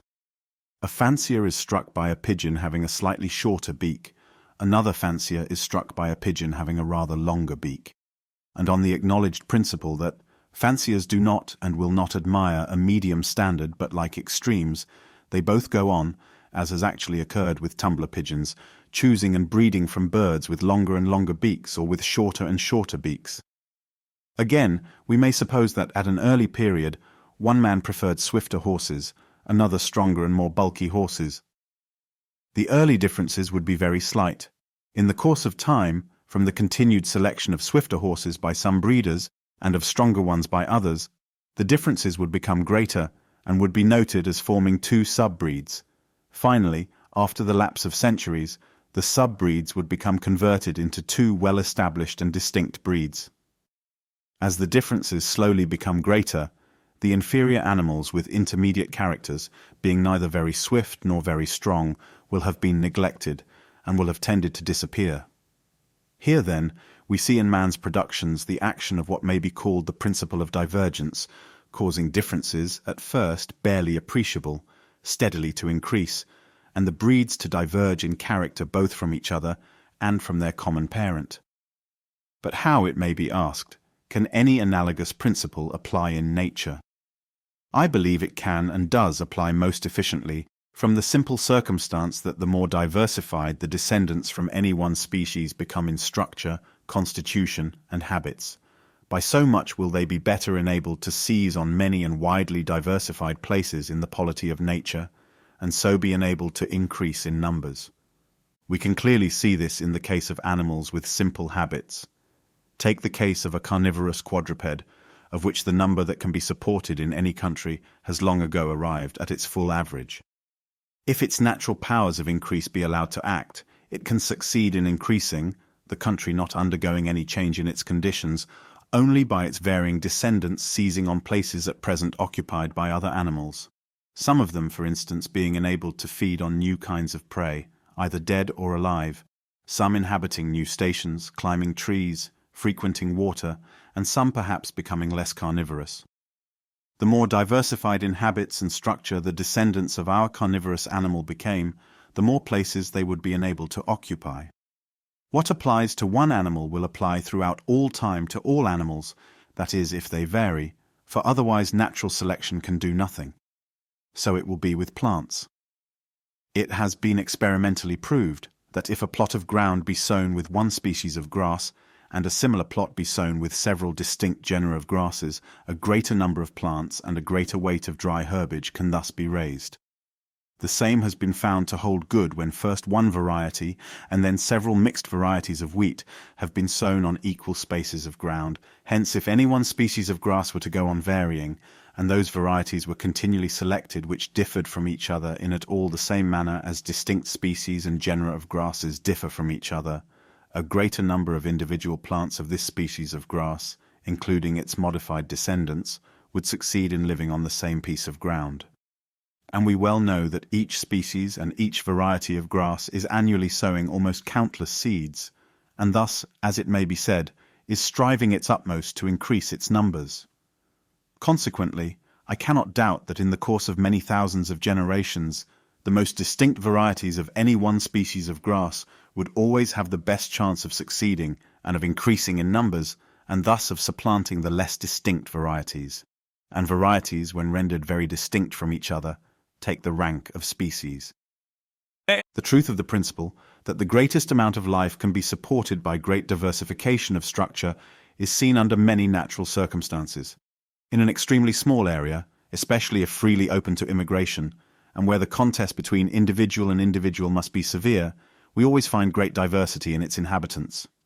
For instance, I found that a piece of turf, 3 feet by 4 in size, which had been exposed for many years to exactly the same conditions, supported 20 species of plants, and these belonged to 18 genera and to 8 orders, which shows how much these plants differed from each other. So it is with the plants and insects on small and uniform islets, and so in small ponds of fresh water. Farmers find that they can raise most food by a rotation of plants belonging to the most different orders. Nature follows what may be called a simultaneous rotation. Most of the animals and plants which live close round any small piece of ground could live on it, supposing it not to be in any way peculiar in its nature, and may be said to be striving to the utmost to live there. But it is seen that where they come into the closest competition with each other, the advantages of diversification of structure, with the accompanying differences of habit and constitution, determine that the inhabitants which thus jostle each other most closely shall, as a general rule, belong to what we call different genera and orders. The same principle is seen in the naturalization of plants through man's agency in foreign lands. It might have been expected that the plants which have succeeded in becoming naturalized in any land would generally have been closely allied to the indigens, for these are commonly looked at as specially created and adapted for their own country. It might also, perhaps, have been expected that naturalized plants would have belonged to a few groups more especially adapted to certain stations in their new homes. But the case is very different, and Alf. De Candolle has well remarked in his great and admirable work that floras gain by naturalization, proportionally with the number of the native genera and species, far more in new genera than in new species.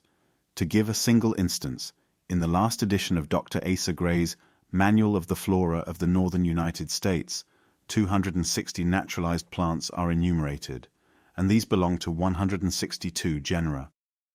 We thus see that these naturalized plants are of a highly diversified nature. They differ, moreover, to a large extent from the indigenes, for out of the 162 genera, no less than 100 genera are not their indigenous, and thus a large proportional addition is made to the genera of these states.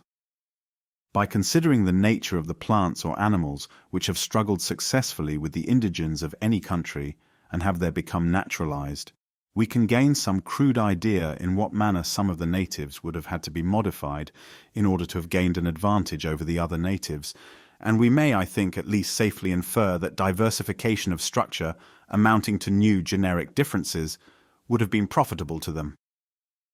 The advantage of diversification in the inhabitants of the same region is, in fact, the same as that of the physiological division of labor in the organs of the same individual body, a subject so well elucidated by Milne Edwards. No physiologist doubts that a stomach, by being adapted to digest vegetable matter alone or flesh alone, draws most nutriment from these substances. So in the general economy of any land, the more widely and perfectly the animals and plants are diversified for different habits of life, so will a greater number of individuals be capable of their supporting themselves. A set of animals, with their organization but little diversified, could hardly compete with a set more perfectly diversified in structure. It may be doubted, for instance, whether the Australian marsupials, which are divided into groups differing but little from each other, and feebly representing, as Mr. Waterhouse and others have remarked, our carnivorous, ruminant and rodent mammals could successfully compete with these well-pronounced orders. In the Australian mammals, we see the process of diversification in an early and incomplete stage of development. After the foregoing discussion, which ought to have been much amplified, we may, I think, assume that the modified descendants of any one species will succeed by so much the better as they become more diversified in structure, and are thus enabled to encroach on places occupied by other beings. Now let us see how this principle of great benefit being derived from divergence of character, combined with the principles of natural selection and of extinction, will tend to act. The accompanying diagram will aid us in understanding this rather perplexing subject. Let A to L represent the species of a genus large in its own country. These species are supposed to resemble each other in unequal degrees, as is so generally the case in nature, and as is represented in the diagram by the letters standing at unequal distances. I have said a large genus, because we have seen in the second chapter that on an average more of the species of large genera vary than of small genera, and the varying species of the large genera present a greater number of varieties. We have also seen that the species, which are the commonest and the most widely diffused, vary more than rare species with restricted ranges. Let A be a common, widely diffused and varying species belonging to a genus large in its own country. The little fan of diverging dotted lines of unequal lengths proceeding from A may represent its varying offspring. The variations are supposed to be extremely slight, but of the most diversified nature. They are not supposed all to appear simultaneously, but often after long intervals of time, nor are they all supposed to endure for equal periods. Only those variations which are in some way profitable will be preserved or naturally selected, and here the importance of the principle of benefit being derived from divergence of character comes in, for this will generally lead to the most different or divergent variations, represented by the outer dotted lines, being preserved and accumulated by natural selection. When a dotted line reaches one of the horizontal lines, and is there marked by a small numbered letter, a sufficient amount of variation is supposed to have been accumulated to have formed a fairly well-marked variety, such as would be thought worthy of record in a systematic work. The intervals between the horizontal lines in the diagram may represent each 1,000 generations, but it would have been better if each had represented 10,000 generations. After 1,000 generations, species A is supposed to have produced two fairly well-marked varieties, namely a 1 and M1. These two varieties will generally continue to be exposed to the same conditions which made their parents variable, and the tendency to variability is in itself hereditary. Consequently, they will tend to vary, and generally to vary in nearly the same manner as their parents varied. Moreover, these two varieties, being only slightly modified forms, will tend to inherit those advantages which made their common parent A more numerous than most of the other inhabitants of the same country. They will likewise partake of those more general advantages which made the genus to which the parent species belonged a large genus in its own country. And these circumstances we know to be favorable to the production of new varieties. If, then, these two varieties be variable, the most divergent of their variations will generally be preserved during the next 1,000 generations, and after this interval, variety A1 is supposed in the diagram to have produced variety A2, which will, owing to the principle of divergence, differ more from A than did variety A1. Variety M1 is supposed to have produced two varieties, namely M2 and S2, differing from each other, and more considerably from their common parent, A. We may continue the process by similar steps for any length of time. Some of the varieties, after each 1,000 generations, producing only a single variety, but in a more and more modified condition, some producing 2 or 3 varieties, and some failing to produce any. Thus, the varieties or modified descendants, proceeding from the common parent A, will generally go on increasing in number and diverging in character. In the diagram, the process is represented up to the 10,000th generation, and under a condensed and simplified form up to the 14,000th generation. But I must here remark that I do not suppose that the process ever goes on so regularly as is represented in the diagram, though in itself made somewhat irregular. I am far from thinking that the most divergent varieties will invariably prevail and multiply. A medium form may often long endure, and may or may not produce more than one modified descendant. For natural selection will always act according to the nature of the places which are either unoccupied or not perfectly occupied by other beings, and this will depend on infinitely complex relations. But as a general rule, the more diversified in structure the descendants from any one species can be rendered, the more places they will be enabled to seize on, and the more their modified progeny will be increased. In our diagram, the line of succession is broken at regular intervals by small numbered letters marking the successive forms which have become sufficiently distinct to be recorded as varieties. But these breaks are imaginary and might have been inserted anywhere, after intervals long enough to have allowed the accumulation of a considerable amount of divergent variation. As all the modified descendants from a common and widely diffused species, belonging to a large genus, will tend to partake of the same advantages which made their parents successful in life, they will generally go on multiplying in number as well as diverging in character. This is represented in the diagram by the several divergent branches proceeding from A. The modified offspring from the later and more highly improved branches in the lines of descent will, it is probable, often take the place of, and so destroy, the earlier and less improved branches. This is represented in the diagram by some of the lower branches not reaching to the upper horizontal lines. In some cases, I do not doubt that the process of modification will be confined to a single line of descent, and the number of the descendants will not be increased, although the amount of divergent modification may have been increased in the successive generations. This case would be represented in the diagram if all the lines proceeding from A were removed, excepting that from a 1 to a 10. In the same way, for instance, the English racehorse and English pointer have apparently both gone on slowly diverging in character from their original stocks, without either having given off any fresh branches or races. After 10,000 generations, species A is supposed to have produced 3 forms, a 10, F10, and M10, which, from having diverged in character during the successive generations, will have come to differ largely but perhaps unequally from each other and from their common parent. If we suppose the amount of change between each horizontal line in our diagram to be excessively small, These three forms may still be only well-marked varieties, or they may have arrived at the doubtful category of subspecies, but we have only to suppose the steps in the process of modification to be more numerous or greater in amount to convert these three forms into well-defined species. Thus, the diagram illustrates the steps by which the small differences distinguishing varieties are increased into the larger differences distinguishing species. By continuing the same process for a greater number of generations, as shown in the diagram in a condensed and simplified manner, we get 8 species, marked by the letters between A14 and M14, all descended from A. Thus, as I believe, species are multiplied and genera are formed. In a large genus, it is probable that more than one species would vary.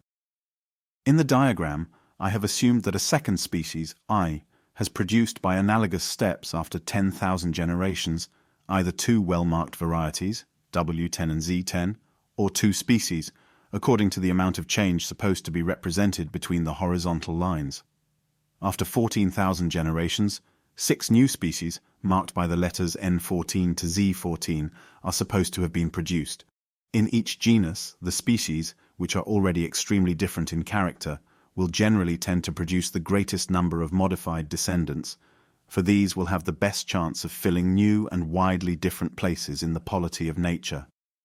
Hence, in the diagram, I have chosen the extreme species, A, and the nearly extreme species, I, as those which have largely varied and have given rise to new varieties and species. The other 9 species, marked by capital letters, of our original genus, may for a long period continue transmitting unaltered descendants, and this is shown in the diagram by the dotted lines not prolonged far upwards from want of space. But during the process of modification represented in the diagram, another of our principles, namely that of extinction, will have played an important part. As in each fully stocked country, natural selection necessarily acts by the selected form, having some advantage in the struggle for life over other forms. There will be a constant tendency in the improved descendants of any one species to supplant and exterminate in each stage of descent their predecessors and their original parent. For it should be remembered that the competition will generally be most severe between those forms which are most nearly related to each other in habits, constitution, and structure. Hence, all the intermediate forms between the earlier and later states, that is, between the less and more improved state of a species, as well as the original parent species itself, will generally tend to become extinct. So it probably will be with many whole collateral lines of descent, which will be conquered by later and improved lines of descent. If, however, the modified offspring of a species get into some distinct country, or become quickly adapted to some quite new station, in which child and parent do not come into competition, both may continue to exist. If then our diagram be assumed to represent a considerable amount of modification, species A and all the earlier varieties will have become extinct, having been replaced by 8 new species, A14 to M14, and I will have been replaced by 6, N14 to Z14, new species. But we may go further than this. The original species of our genus were supposed to resemble each other in unequal degrees, as is so generally the case in nature, species A being more nearly related to B, C, and D than to the other species, and species I more to G, H, K, L than to the others. These 2 species, A and I, were also supposed to be very common and widely diffused species, so that they must originally have had some advantage over most of the other species of the genus. Their modified descendants, 14 in number at the 14,000th generation, will probably have inherited some of the same advantages. They have also been modified and improved in a diversified manner at each stage of descent, so as to have become adapted to many related places in the natural economy of their country. It seems therefore to me extremely probable that they will have taken the places of and thus exterminated, not only their parents, A and I, but likewise some of the original species which were most nearly related to their parents. Hence very few of the original species will have transmitted offspring to the 14,000th generation. We may suppose that only one F of the 2 species which were least closely related to the other 9 original species has transmitted descendants to this late stage of descent. The new species in our diagram descended from the original 11 species will now be 15 in number. Owing to the divergent tendency of natural selection, the extreme amount of difference in character between species A14 and Z14 will be much greater than that between the most different of the original 11 species. The new species, moreover, will be allied to each other in a widely different manner. Of the 8 descendants from A, the 3 marked A14, Q14, P14 will be nearly related from having recently branched off from A10, B14 and F14, from having diverged at an earlier period from A5, will be in some degree distinct from the 3 first-named species, and lastly, O14, E14, and M14 will be nearly related one to the other, but from having diverged at the first commencement of the process of modification, will be widely different from the other 5 species, and may constitute a subgenus or even a distinct genus. The 6 descendants from I will form 2 subgenera or even genera, but as the original species I differed largely from A, standing nearly at the extreme points of the original genus, the 6 descendants from I will, owing to inheritance, differ considerably from the 8 descendants from A. The 2 groups, moreover, are supposed to have gone on diverging in different directions. The intermediate species also, and this is a very important consideration, which connected the original species, A, and I, have all become, excepting F, extinct, and have left no descendants. Hence the 6 new species descended from I, and the 8 descended from A, will have to be ranked as very distinct genera, or even as distinct subfamilies. Thus it is, as I believe, that 2 or more genera are produced by descent, with modification, from 2 or more species of the same genus. And the 2 or more parent species are supposed to have descended from some one species of an earlier genus. In our diagram, this is indicated by the broken lines beneath the capital letters converging in sub-branches downwards towards a single point, this point representing a single species, the supposed single parent of our several new subgenera and genera. It is worthwhile to reflect for a moment on the character of the new species F14, which is supposed not to have diverged much in character, but to have retained the form of F, either unaltered or altered only in a slight degree. In this case, its affinities to the other 14 new species will be of a curious and circuitous nature. Having descended from a form which stood between the 2 parent species, A and I, now supposed to be extinct and unknown, it will be in some degree intermediate in character between the 2 groups descended from these species. But as these 2 groups have gone on diverging in character from the type of their parents, the new species, F14, will not be directly intermediate between them, but rather between types of the 2 groups. And every naturalist will be able to bring some such case before his mind. In the diagram, each horizontal line has hitherto been supposed to represent 1,000 generations, but each may represent 1,000,000 or 100,000,000 generations, and likewise a section of the successive strata of the Earth's crust, including extinct remains. We shall, when we come to our chapter on geology, have to refer again to this subject, and I think we shall then see that the diagram throws light on the affinities of extinct beings, which, though generally belonging to the same orders or families or genera with those now living, yet are often, in some degree, intermediate in character between existing groups. And we can understand this fact, for the extinct species lived at very ancient epochs when the branching lines of descent had diverged less. I see no reason to limit the process of modification, as now explained, to the formation of genera alone. If, in our diagram, we suppose the amount of change represented by each successive group of diverging dotted lines to be very great, the forms marked A14 to P14, those marked B14 and F14, and those marked O14 to M14, will form 3 very distinct genera. We shall also have 2 very distinct genera descended from I, and as these latter 2 genera, both from continued divergence of character and from inheritance from a different parent, will differ widely from the 3 genera descended from A, the 2 little groups of genera will form 2 distinct families, or even orders, according to the amount of divergent modification supposed to be represented in the diagram. And the 2 new families, or orders, will have descended from 2 species of the original genus. And these 2 species are supposed to have descended from 1 species of a still more ancient and unknown genus. We have seen that in each country it is the species of the larger genera which oftenest present varieties or incipient species. This indeed might have been expected, for as natural selection acts through one form having some advantage over other forms in the struggle for existence, it will chiefly act on those which already have some advantage. And the largeness of any group shows that its species have inherited from a common ancestor some advantage in common. Hence, the struggle for the production of new and modified descendants will mainly lie between the larger groups, which are all trying to increase in number.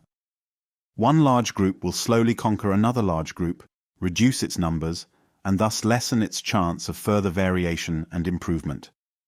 Within the same large group, the later and more highly perfected subgroups, from branching out and seizing on many new places in the polity of nature, will constantly tend to supplant and destroy the earlier and less improved subgroups.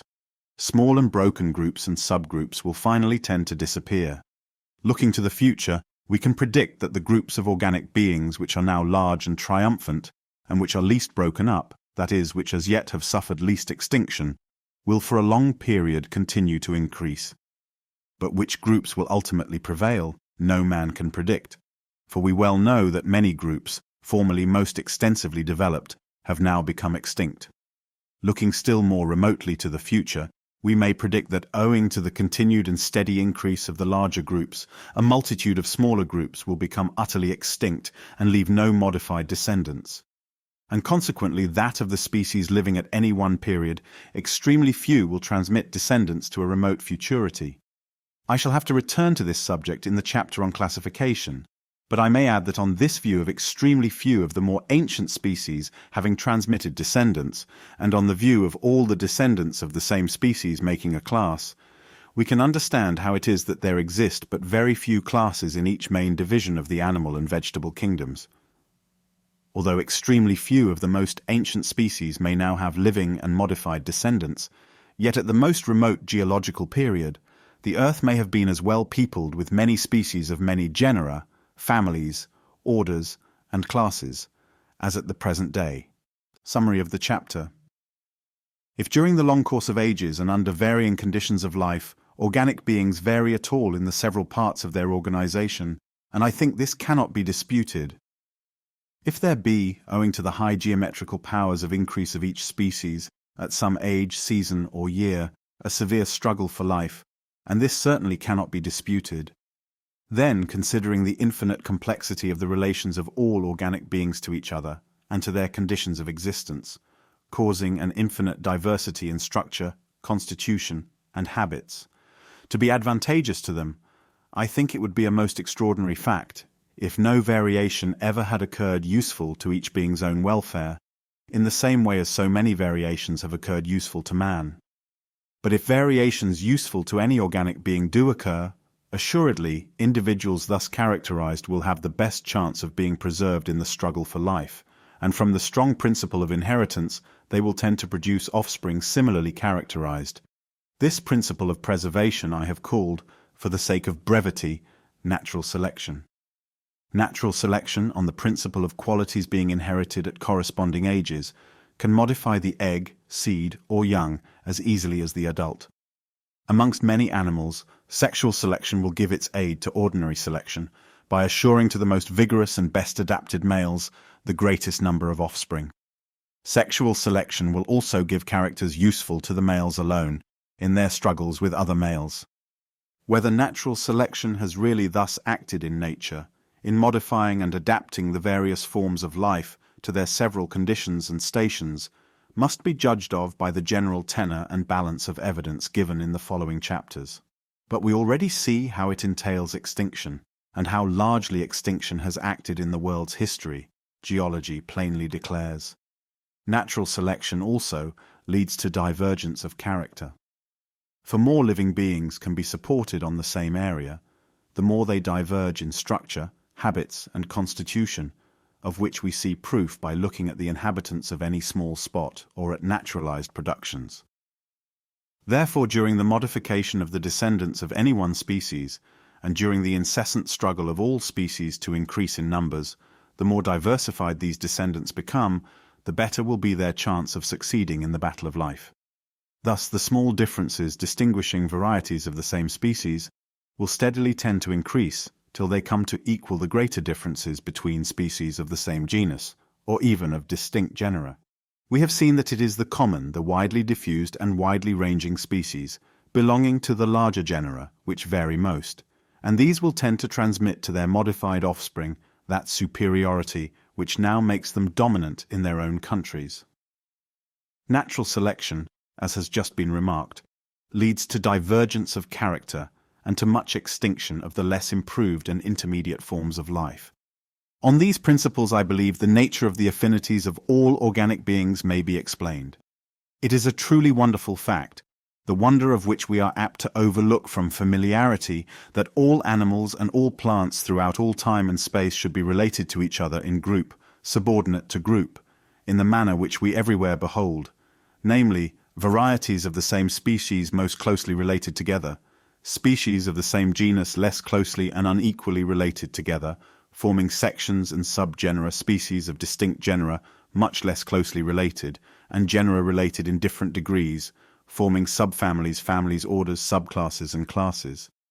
The several subordinate groups in any class cannot be ranked in a single file, but seem rather to be clustered round points, and these round other points, and so on in almost endless cycles.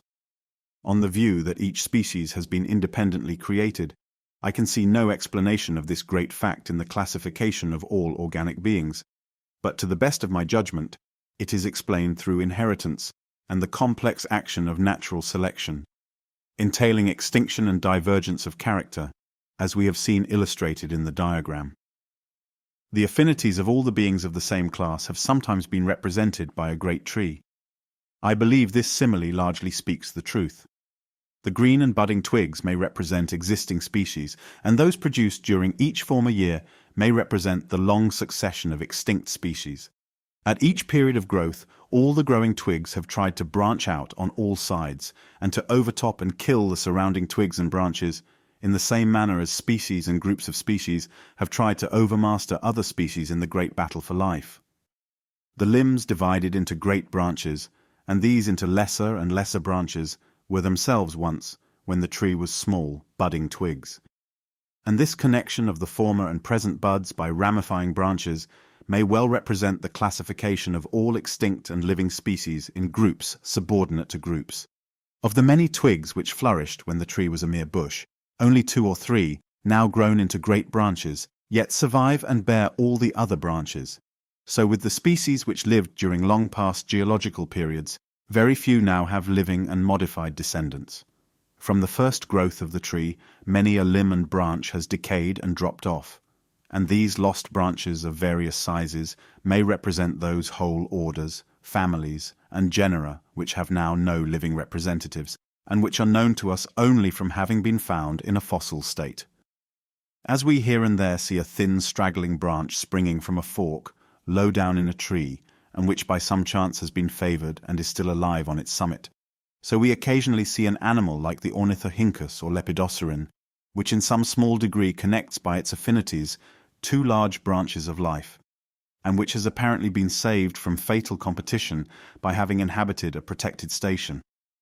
As buds give rise by growth to fresh buds, and these, if vigorous, branch out and overtop on all sides many a feebler branch, so by generation I believe it has been with the great tree of life, which fills with its dead and broken branches the crust of the earth, and covers the surface with its ever-branching and beautiful ramifications.